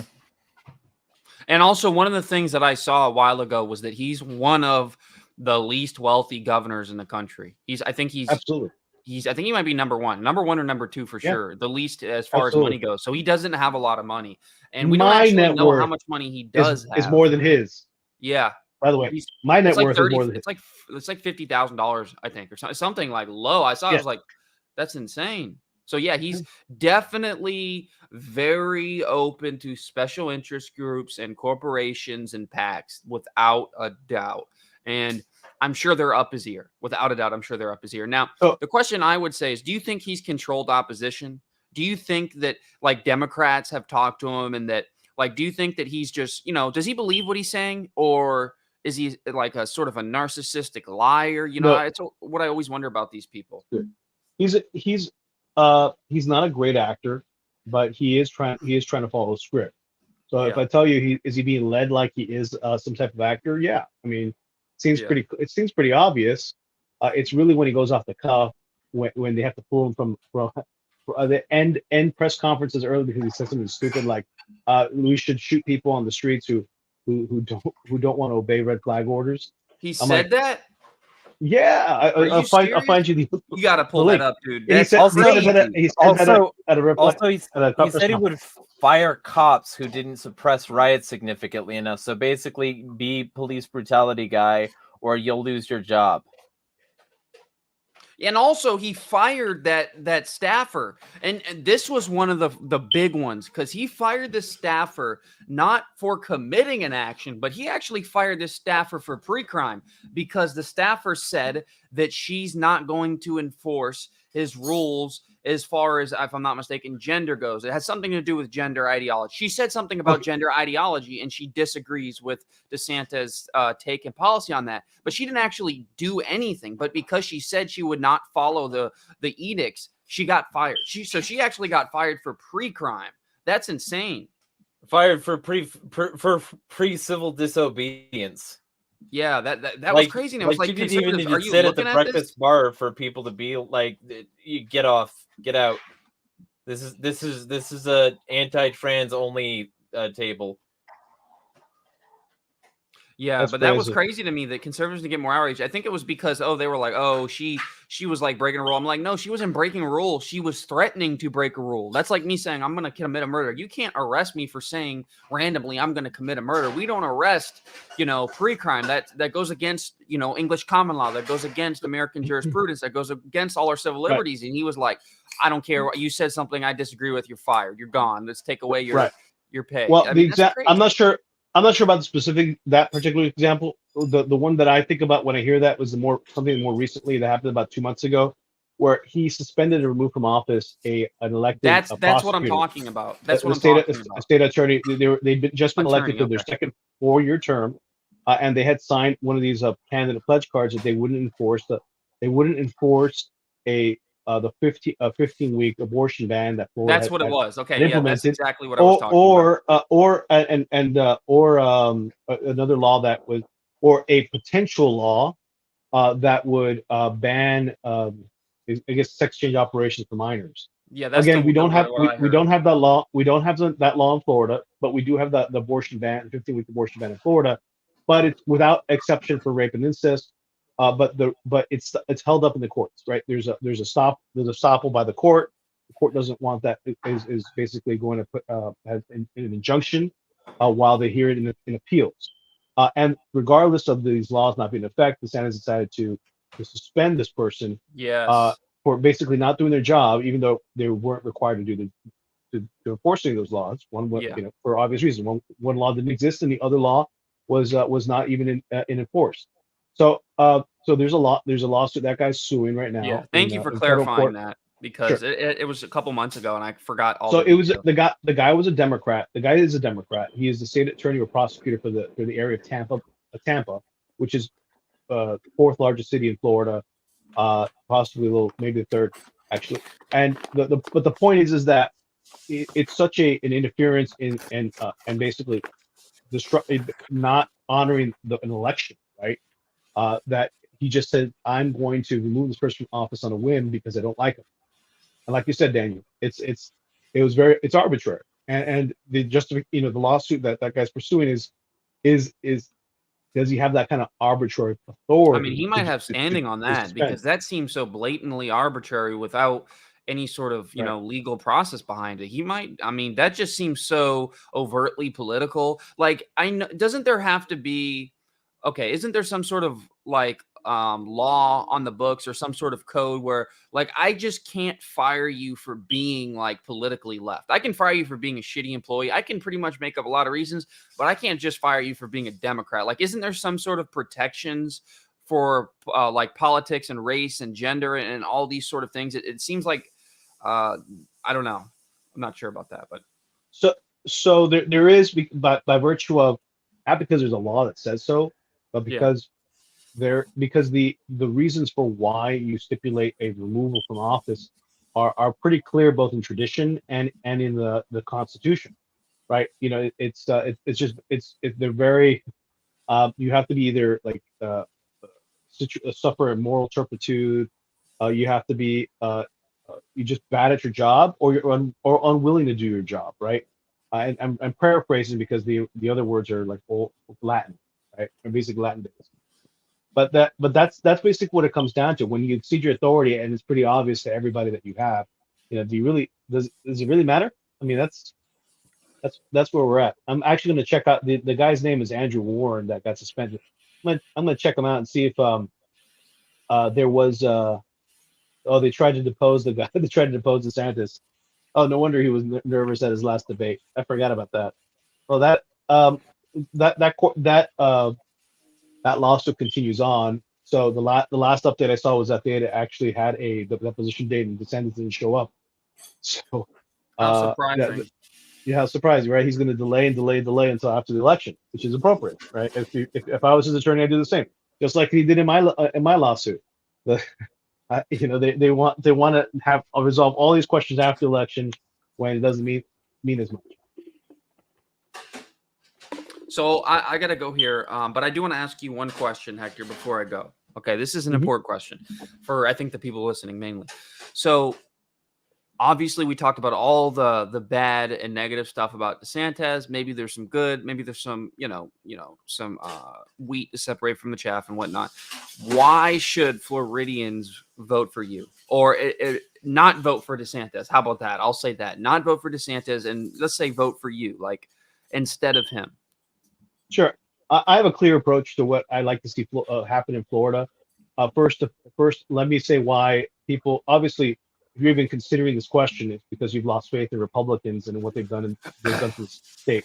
But second of all, your option for Democrats is unpalatable because not only do they simply most likely don't represent you anyway, but they've also failed to say that they're going to stand up as an opposition party. And the Libertarians in Florida are stepping into the gap as the opposition party, and we actually have ideas of how to move things forward, and we're not committed to protecting this basically captured regulatory system for insurance, for construction, or even for this bigoted immigration culture that is being promoted in Florida. We want to set the economy free. We want to actually let the free market work in Florida, and we can identify where the markets are not being allowed to where people are not allowed to enter into commerce freely with one another, and starting with just recovery from hurricanes. Let's go back from and things about cost of living. I mentioned them in this program. So we have real solutions that we can bring forward. We're talking about freedom, but everybody's talking about freedom these days. But the reality is that are you free to be you? Are you free to do what you want to, and build up your wealth and ultimately live out your dreams? Or are you just free to do whatever a Democrat or a Republican tells you to do? What's your vision? Go Max Henry. By the way, I did share the links to the press conference where DeSantis did say that that people who reject the red flag order should be shot and treated like mental health patients. We should show that real quick before I leave, because I kind of want to see it. That YouTube's on a timestamp, so if you click it, you'll see what he says immediately. It takes about 30, 40 seconds. Give me one. Go, Kareem, go. I haven't seen this in a while either. Well, can I just say something real quick? I think sure. that in some ways it might be beneficial to the public if he runs for the White House, because all that stuff tends to come out in these bigger national debates, because you have more people looking at it and you have more people from the local area talking to the press and alternative media. So maybe if he runs for office, as far as the president goes, that more of this will be exposed on a broader scale. Just remember, if he does win this election, He'll have to go run 2 years. He'll have to resign to run. And if he doesn't resign, I'll be the first to file a lawsuit to make him do so. And I'll be running as well again in 2 years. Actually, maybe Also- I want him to run now so we can play this. Dave Smith can beat him, and then we can just, start to decentralize everything. I know I sound like a person. Hector, I gotta get you, like, even though it's an Agorist show, I gotta see if I can get you on our podcast at Agorist Nexus, just because our co-host currently is a Floridian and he hates DeSantis too. So there's a lot of potential of shit talking on DeSantis. I also want my solutions are very much an agorist approach, actually, rather than simply just saying libertarian. Dave Smith. Yeah. All right, let me play this real quick. So we've done that, and I think we've really led the way. Over the past 6 months, we have been investigating exposing the truth behind. They've done good work. Shout out to an ad blocker, though. On focusing on making our schools safe. I think we've also done a lot with mental health, and that spans a variety of things. I mean, traditional mental health is just people going through normal things in life. They're not a danger to the community. Most people that need mental health services. You have some people that are really just off their rocker, and you need an intervention when you have that. I mean, honestly, they used to have people would go to these insane asylums. And it was something that these are folks that couldn't function in society. They were a danger to the community, and then they were basically committed. We've kind of deinstitutionalized that now. So you really need to have a concerted effort to be able to have interventions to identify some of the people who are not safe to be around the community. And it can involve firearms, but it can involve way more ways where these folks can be able to harm. And so these types of people who are doing things, targeting kids, targeting innocent people, they are really, really bad people. They are not typically, they're not dumb because they pick their targets and they know. And the Buffalo guy said he wanted to go where he knew there wouldn't be blowback from people being armed. And so he tried to find a gun-free zone. So they do analyze it like that, but they have something that's wrong with them that would cause them to do it. And most of the time there will be signals that this is somebody that's not with it. And I know Carmine, they've worked very aggressively to be able to identify these types of threats. But when you're dealing with it, what you do is you focus on the criminal. You focus on the lunatic. You don't kneecap the rights of law-abiding citizens. Thanks, everybody. I couldn't tell what it sounded like. There's a previous statement where basically he says, where it says you have to knock them on their ass, knowing that you're not going to walk out of there alive, which is the other earlier quote. So this is actually a longer stream of consciousness that he's just saying out there. Governor said it better than I. Yeah. Anyways, regardless, whatever. He's not a good guy, and I don't think he has Floridians' best interest, and I think that's undoubtable. So yeah. Anyways, thank you for having me on. I will definitely be shouting you out on my podcast more, Hector, and then I kind of want to have you on individually to talk to you more. But I appreciate it, guys. Have a good day. Yeah, get Hector on, interview him, get the word out, definitely, because we need to do that. Because to me, a lot of these people who you might think are good or appear good on paper are in fact either controlled opposition or they're being kind of cheeky with their words, saying that, hey, I'm a politician, I have your best interest, when really no politician has your By best the way, interest. shout out to Max Henry, who is a survivor of Hurricane Ian. Yes. He was there, Max. jumping into the water, rescuing people left and right who were in threat of drowning. With the water reaching up to his chest, to him, him neck high and shit filled, like overflow from porta potties and sewer systems. This is the guy. I hope his kid doesn't fall. I gotta get you on my show then too, Max. I think we're Facebook friends, so hit me up. Yeah. Oh, he's good. He's good. Okay. No, Max, you're a hero. And we're That's not right. allowing you to not be a hero. And yes, It's part of the definition of a politician. No politician has your interests. And yeah, that's why I do agree partly. And before I joined Mises, to be honest, I was kind of an agorist. I'm like, I don't do the politics thing. I'm like the cool kids. I sit at home and quote Rothbard and beat people in Facebook arguments. But then the scary beer flu regime came, and I'm like, well, I can make the best argument in the world, and it's not going to stop people.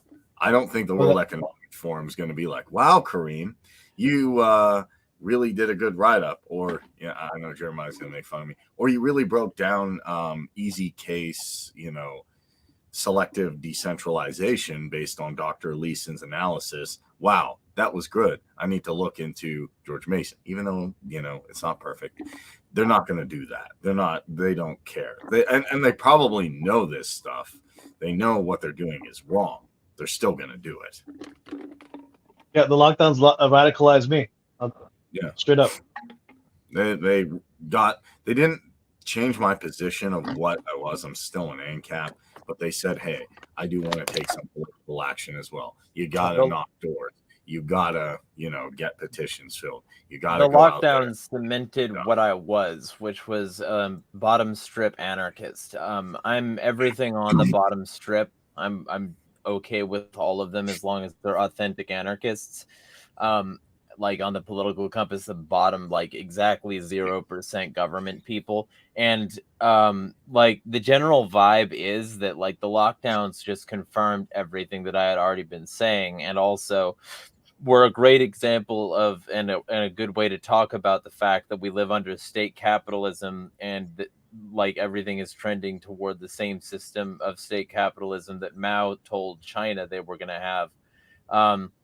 And so like it's all very much the same. I would be curious though, and because I have to say it, because I have to ask this question, because I told Kareem I did. What would be your solution to a local defense against the CBDC? You mean the central bank digital currencies? Yeah. Free market solution, right? So in other words, before they implement those, basically I would have state agent, if I was governor, by the way. So let me put it in that context. I would have state agencies. It's already part of my plan to adopt Bitcoin as a form of legal tender for the so to encourage mass adoption. Honestly, that's the best way to do it. So if you have a superior product already in the hands of the public, they can mandate it all themselves. But the public, if they don't go along with it, if they have access to a better digital currency, what have you, right? Even if they and I had a conversation with the Swan people about this point, right? Actually, it was just this week about that the reality is that they could mandate it, they can create economic incentives, but at the end of the day, if you provide a surveillance-free currency, right, then that and this going to why Bitcoin is more important in terms of proof of stake. You don't have to operate in a centralized platform that's easy to surveil or to the risk of having your coin stolen. In other words. So that's really where I'm at with that. I also fundamentally now, regardless of whether I'm a governor or not, the other local and agri solution really is and honestly, when I learned about Bitcoin is when I finally realized that agorism can be implemented at scale now because of Bitcoin. Because it couldn't be done, in my opinion, it couldn't be done before.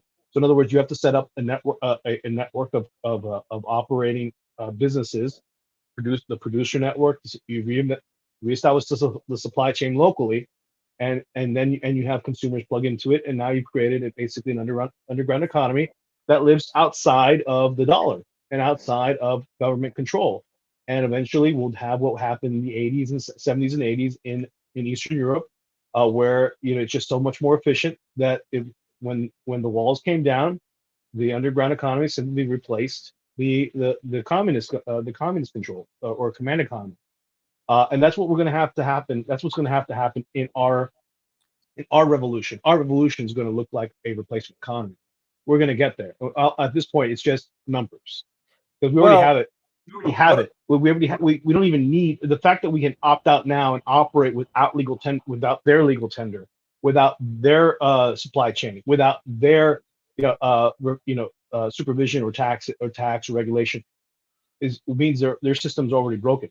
Now it's really a question of how big do we get before or that's a pressure before relief they change. mechanism so that the people Sure. don't rebel because they've got alternatives. So Eek is completely correct. And also Max Henry puts it like, I don't know if you're watching chat, but like Eek says BTC is the beta for banking digital currencies and is fully tracked.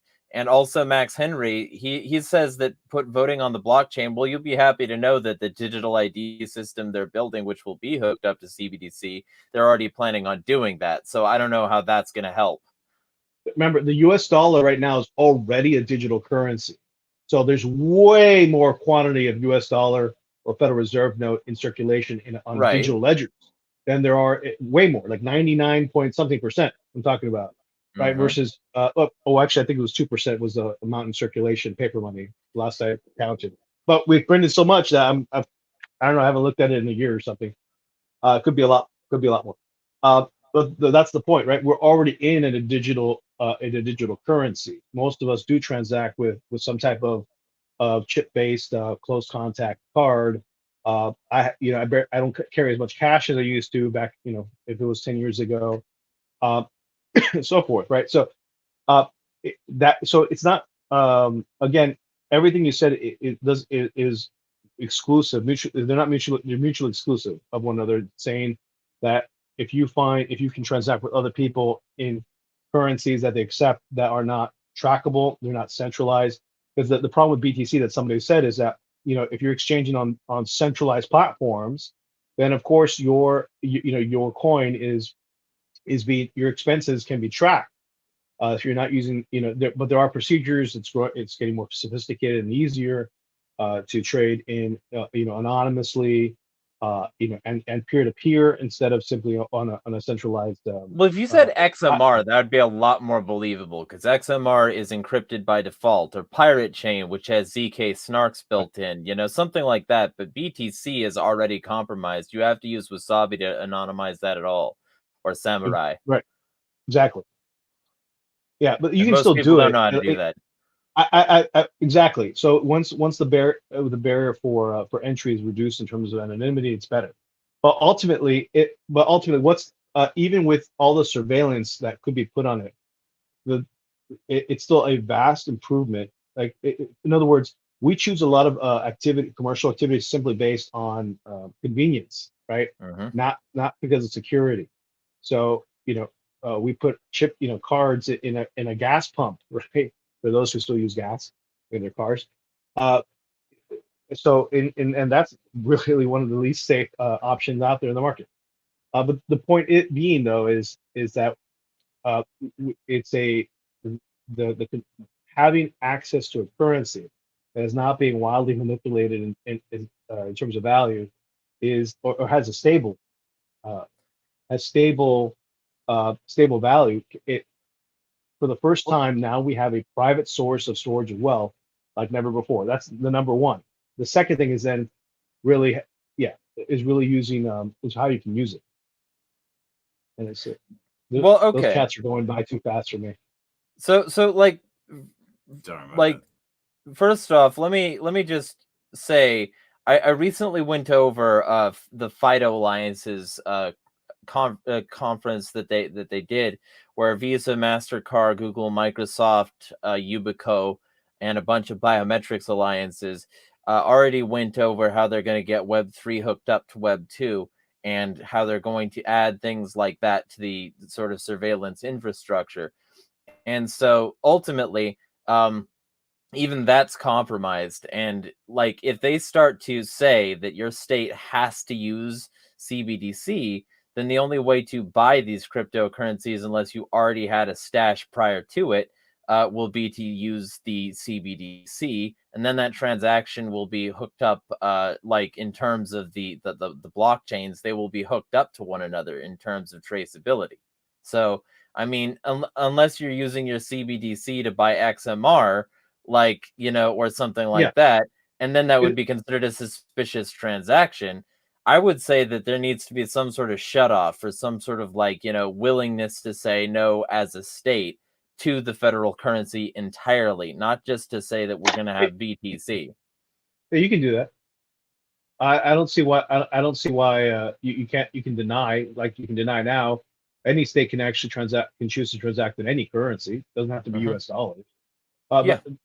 But let me point out something, because this is what the guys over at Swan said when I asked a very similar question to them, and they said that, you know what, once if you start selling services and and obviously you're accepting some type of cryptocurrency, Bitcoin in this case, then you can get a supply of Bitcoin without having to go through the measure of by simply through the exchange, right? You're exchanging a service for the coin, so you can get supply. It's not like you obviously can operate a node, you can operate a mine, you can also mine, you can do all the other things too to get to the coin without having to go through a centralized exchange. Right.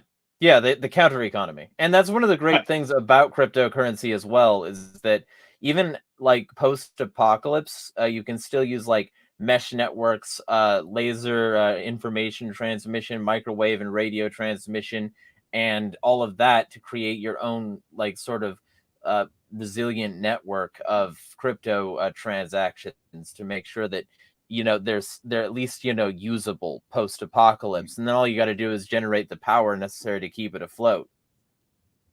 For me, yeah, go ahead. I was just gonna add one thing, Jeremy. It's a good concern, but I actually have been thinking, because I do work in the DeFi, and my secondary income, or I guess if you want to call it my third income, even comes from DeFi and NFTs. So I think I can answer this with why people were wondering why I wasn't super enthusiastic about Elon Musk getting Twitter. And that's because we're in Web 2 right now, but we're transitioning to Web 3. Once we get to Web 3, CBDC won't matter as much to me, because then you'll have so many different economies. They won't be able to handle that, because you'll have decentralized apps connected to a blockchain, and there'll be so many blockchains and so many things. I can already see that now. So I'm staking USDT, USDC, this coin. Here, it's going to be very hard for them to say, I'm going to shut down all parallel economies and centralize it. Well, they wouldn't need to shut down all parallel economies. They would just need to make it so that the primary businesses with which you interacted, which is why they did all these lockdowns to begin with, is so that they could isolate monetary and etc. control into the hands of these mega corporations and banking institutions who will let them have that control. They could say that from these levels that this is all you can interact with the economy with, is our money, is our CBDC. And at that point, these mega corporations would be like, yeah, sure, because they like the power. They got the power from the government, and the government helps them keep their power. It's state capitalism. So when you end up with that, you end up with a very sticky situation where they don't even need to abolish the rest of they don't need to end all these counter economies. All they need to do is control the mainstream, so that the mainstream of people will oppose these people to begin with, and oppose their efforts to isolate that control anyway. It's sort of like what they did in Russia and Canada and all those other places, where they said basically our central control is going to deny you mainstream access, and these people are cut off because they said so, not because they actually broke a law or did anything wrong, but because their government said so. It's possible. I'll just say this. My technical analysis on the basis of Web 3, being a person who was a young teenager in Web 1, a young adult in Web 2, and still kind of young adult, but getting older in, Web 2. I would like to say, if it's done correctly, Web 3 will not only end big tech, but it will end a lot of these government monopolies on trying to control currency. I mean, you say that, but a lot of Web3 stuff is hooked up to Web2 and funded by the billionaires who are benefiting from the wealth transfer and the lockdowns and shit like that.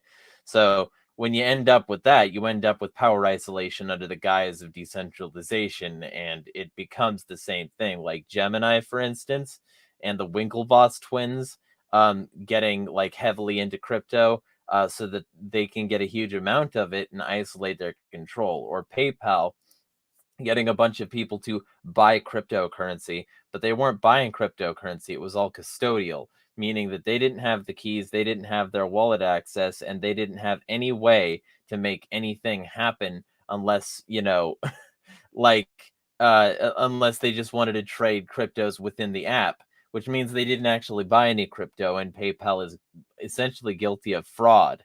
But, they're not going to get prosecuted on those grounds, and they're also not going to get prosecuted on the Sorry, what? No, they're not. But here's the thing. The way Web3 works, and what you're saying is factually correct. The thing is this, and I know we don't agree exactly on what the nitty-gritty details of anarchy, because, I think one sub-Saharan country can be considered it and you don't. But you basically we had a debate on that. Yes, we did. And we still don't agree. But you basically have decentralized centralization, where I'll just give you an example. Like if I go to Poodle-Fi was something I reviewed, recently, or Travel Line. They're a travel line. They have this thing called Travel to Earn. They have their own ecosystem. If I don't like it, if I'm like, man, this is weird, and your metaverse is all goofy or whatever, or your ecosystem, then I can just go to another DeFi project or another DeFi project. They can't control all of them. There's too many. Not all of them will succeed, but that's kind of my argument. I don't know. I'm not. So let me just jump in here on really where DeFi is going in the big scheme of things. So if we're taking if you're taking a more practical look at how you build wealth, right? So right now it's really I say supply chain, so I'm going to go with supply chain because a blockchain being a digital ledger provides opportunities to expand supply chains like never before, and provide DeFi solutions that people didn't have access to in the normal banking network. But what do I mean by that? So in unestablished economies where you don't have, like, any Africa, South America, anywhere that does not have recognizable credit markets or credit facilities for producers. So in other words, same like here in this country, whether you're a manufacturer, producer, you rely on credit allocations, credit facilities in order to purchase your raw goods and then improve on them, whether it's seed or feed or the machinery available to improve on farming, or in industrial setting, it's buying the raw materials and to manufacture the finished goods. If you don't have, if you're overseas and you don't have access to these capital markets, then what happens is you're stuck. You basically have to sell whatever you can on spot prices, and you can't project long term for contract and pre-sell long term. Is basically what it is. You can't even establish supply chains overseas through other ports and other vendors. So what blockchain technology is doing right now is that all of a sudden you can put your entire inventory on a blockchain. It's a legit verified ledger, and you can capitalize on that. You can actually use those as actual securities as they were originally intended before all the regulation, and businesses can sell off their inventory for years to come. So ahead of time, that opens up capital markets for underdeveloped markets that would never be possible because of the economic hitmen and the central planning that happens at the UN and through the mama and papa countries and little children countries. Well, I mean, good luck with that, and I you got to get there fast because China and BRICS in general is coming for those locations specifically. They recognize the same real estate, and NATO's been trying to infiltrate for a while, which is why Libya now has open slave markets after the deposition of Gaddafi, because he tried to establish a Pan-African currency. So, I mean, ultimately, those regions are already being contested by global powers for their centralized economic control to begin with. You're going to have to move in fast and hard if you want that. Yeah. I think people it's really the companies there that are going to want to become more profitable. They're the ones who have the economic incentive to move to a blockchain in terms of their finances. They move to DeFi. Honestly, if you they can have nothing sell to them lose. on that. They're there. There are cap. I mean, we're just waiting for press releases to be released, not to see the companies put out the press releases saying that they've basically banked their entire the stock of these producer companies in the in this 6 and 7 digits, if not 8 digits, into a blockchain for the purpose of providing them DeFi. Also, I think BRICS has severe problems with the way I've looked at it, how it's constructed structurally, but we can get into that later. Well, on another day, because I'm gonna have to book soon. Yeah, me too. But yeah, like you guys are young, have fun. But yeah, like I just, the reason I brought that up is because I think anybody running under a libertarian ticket without a solid plan for like dealing with CBDC is fundamentally just another statist, but like, in yellow packaging or with a bow tie or, talking to Reason and getting Coctopus funding. I don't see a libertarian without like a solid plan there as any sort of threat to the establishment. And like that's been my thing, because this is the final takeover. If they can get this done, they can watch everything and control everyone. It's the mark of the beast. Sure. Again, you have to get enough people to consent to it. So, which they will, because they broke the economy. But offering a counter economy delegitimizes their emergency. Potentially. And always potentially, sure. But if you get enough of it involved, it's immunizes society from those kind of emergencies. Because why are you asking for it? I don't see an emergency. We don't need all this. I'm not going to turn over any of my assets. And if you make me, then it's going to be like Ukraine, where you have people crossing borders, memorizing hashes in their head and transferring wealth that way, and you're impoverishing an entire. You win the war, but ultimately you win the battle, but you lose the war. You can't control capital that way. As I said in medieval times, you have my sword. Well, you have my MetaMask and my Trust wallet, and my Phantom wallet and my Tron Link. Is it and my Protron? Is it keep it foxy, dude? And my Binance and my Max Henry puts it like really well. Like I could just repeat the David Icke lines about problem, reaction, solution, auto-abkeo models. Like they're gonna create more and more emergencies until eventually they get whatever control they want. Always. It's always going to be true. But if you're immune from what they're asking in the emergency, you turn over your gold. But I don't have any gold. Turn over your Bitcoin. No. What are you going to do? If you're in a decentralized protected portfolio, right, or wallet, that's the point. That's really where I'm going at. I think we have a lot more hope, because even though you think it's more centralized control, they cannot attempt centralized control if we have options. Well, if people are willing to adopt those options, otherwise they have all the central control they need, because the mainstream of the economy will keep them afloat. You just need time. So, Hopefully. I keep mentioning the Swan guys because they feel like they've mastered like every response to these kind of questions. Where what are they going to do? They're going to give us UBI, and people are going to do like the stonks and just take the money and invest it, make a whole bunch of money that's out of the system instead of spending it. I mean, that's really what they do. They just turn around and buy more Bitcoin.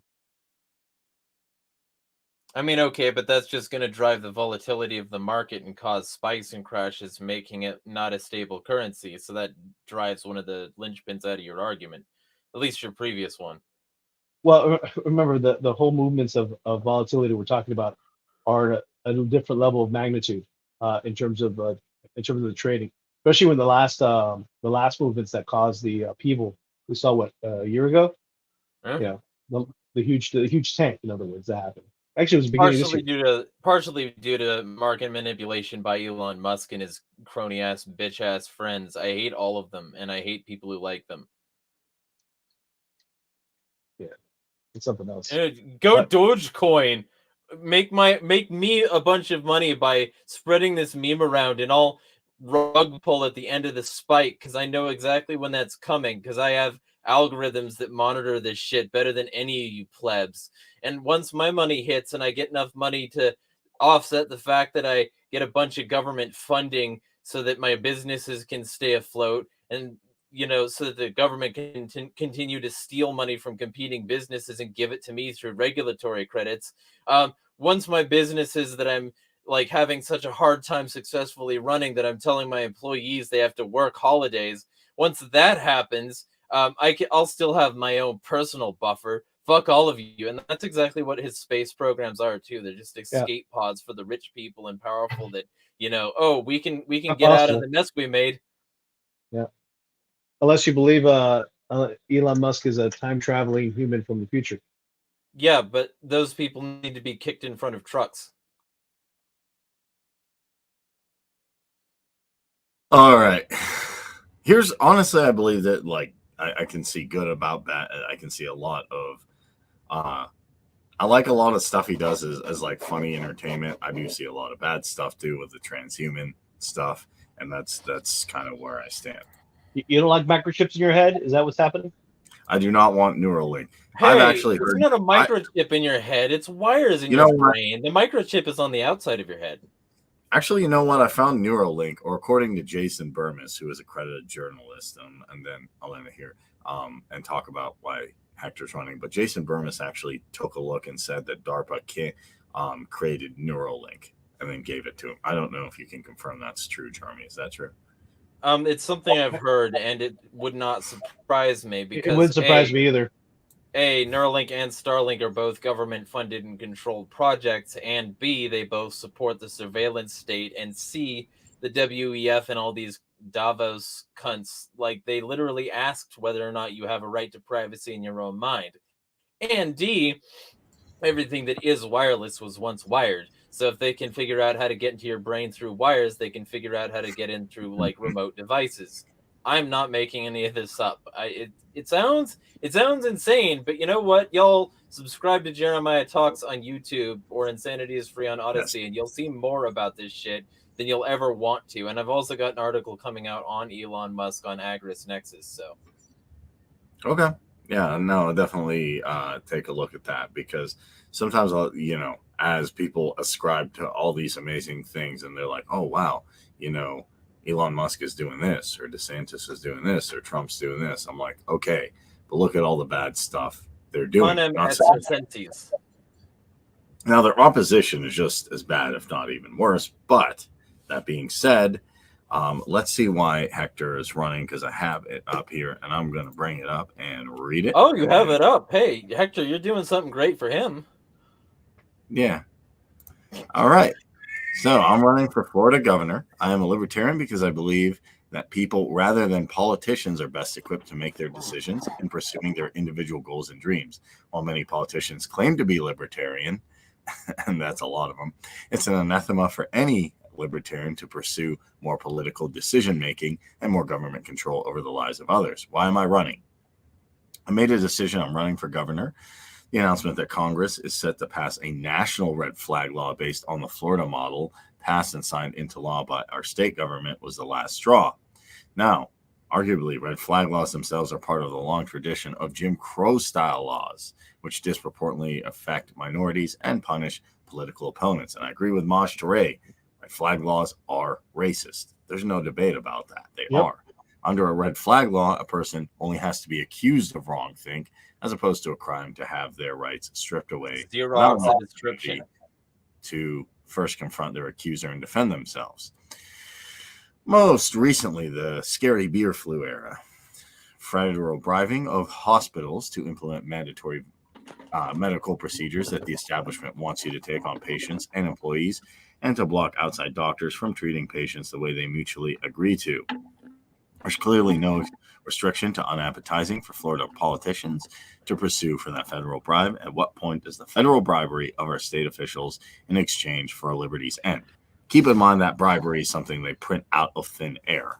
They literally quantitative ease it into their bank accounts. It doesn't stop with us, and I'm taking a stand. This is what this campaign's all about. Even people, and you hear this all the time, every people who descend from liberty to tyranny always start off by saying it can't happen here. And I hear that all the time, even now. It can't happen here. It can't happen here. It can if you don't pay attention. Floridians should ask themselves. It's happening, by the way. Yeah. Floridians should ask themselves, do I feel more free under Governor DeSantis? The answer is obvious to me.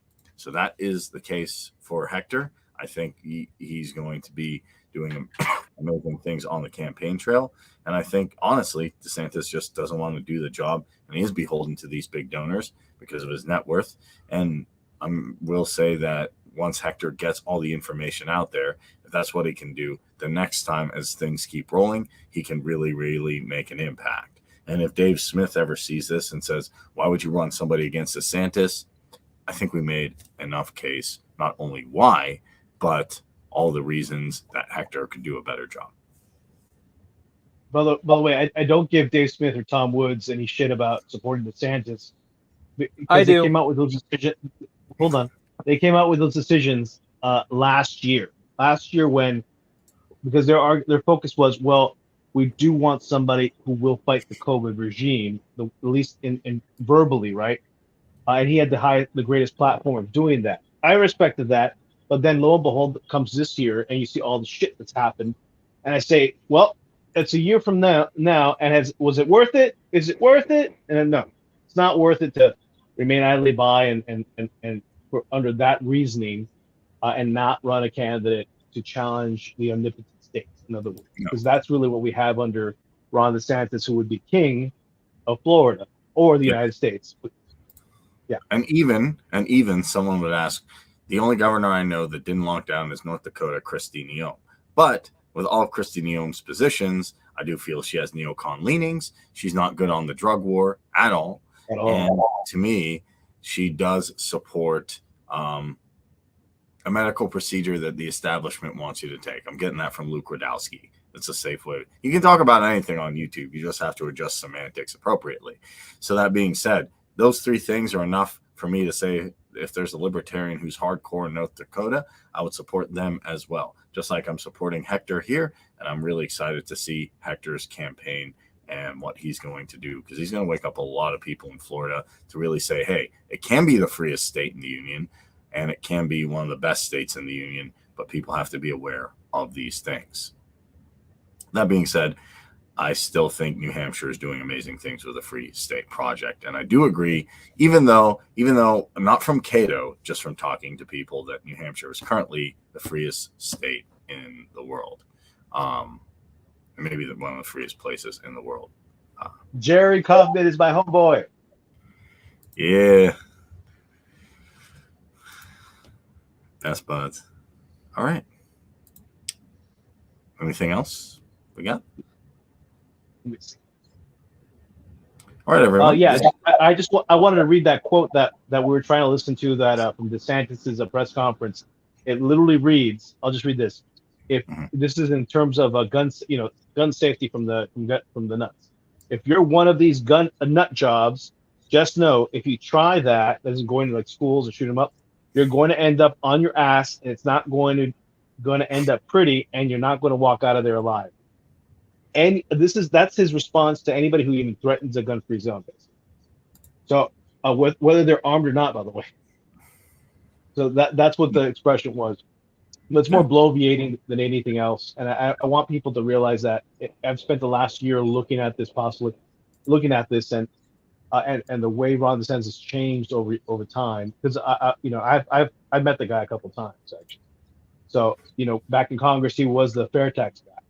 In the United States, when he got elected the governor, he was the guy that Trump endorsed, and then ultimately, he's become this governor who, is Israel can do no wrong. You can't, we're going to restrict your free speech to even criticize the state of Israel or anybody that Israel says you shouldn't criticize, especially in Florida, right? Like, that's one thing I want to mention. I don't know if and then I'll end it on here because we're going 2 hours. There's a guy I like to watch called Anomaly. He has the God Bless hats. He's more on the Republican side, but that doesn't matter. He also did a very good interview with Clint Russell that I think everybody should check out, and even said he'll give probably some kudos to Dave Smith, which I think he will. So I do feel, and he's made videos saying the libertarians actually do what the Republicans say they're going to do. But he made a very good point. He said Ron DeSantis says free speech. Well, if you promote any law, and I'm not saying like Kanye West getting up and saying crazy stuff is the greatest thing, but if you promote any law that says you can't criticize a certain country or you can't support the criticism of what's going on with, a specific country, not people, a country or a government in that country, then you don't believe in free speech laws. If I made a law that says you can't criticize the Egyptian government or the Ukrainian government or the Russian government or whatever government, not the people, the government, then I'm not free speech. And I'll end it there. Well, it's true for that, and it's true for parental rights in Florida. Apparently you're not allowed to say certain things about sexuality, or unwelcome. But really, it means that actually parents are banned now from having that discussion with or trying to prevent schools from teaching sexuality to kids that are in the 4th grade or older. So that's really what was passed into that so-called "Don't Say Gay" bill. They actually legalized it for older kids. So, yeah. And parents can't, to the point that parents can't say anything because they passed the law. Well, here's the thing though, and here's an easy solution: abolish the Department of Education, because I agree. There shouldn't be kids sent to these places to begin with, and complaining about what happens when they are is complaining about a symptom of the problem, which is the Department of Education. And to make this go down easier for the leftists who might hear this, when you abolish the Department of Education, you get rid of 92% of student loans, because 92% of student loans are to the Department of Education, and they directly fund the system that conservatives claim to hate. So conservatives can cry about that all they want, but they had the most visible backlash to the we shouldn't pay student loans thing, and they basically begged the government to force people to pay them and continue funding the system as it stands. So they're a bunch of hypocritical little shallow bitches, and they should understand the actual roots of the problem, which is statism, rather than teachers saying things to kids. I completely agree. With that being said, though, Hector, I want to thank you for coming on. I want to thank my co-host, Daniel Vitro, and I want to thank Jeremiah Harding from Insanity is Free. Even though from Austrian economics, we know insanity is subjective value, because everything's subjective value. Go check out Hector Roos for Florida, and you can go do so on Facebook, Hector Roos for Florida, or you can go to his website, which I recommend doing, Roos for Florida here. You can click donate. Twitter. And you can also go to Twitter, which we'll see what happens with that platform, at Roos for Florida here. He's gaining in followers, 1,027 followers, some big names in the liberty movement. C.D. McRae, Eric Gerhardt, who just had an amazing interview with former Congressman Justin Amash, Todd Hagapin, Libertarian in Chief, the Libertarian Party follows him, and the great Larry Sharp from New York. Also the Libertarian Party of Florida and Tennessee, and Dan Smots. So he is blowing up. Guys, check him out. Roos for Florida, also roosforflorida.com. And I will see you in the next episode. This is Kareem with Liberty, Essential Libertarians, giving you the tools for self-governance. Marhaba.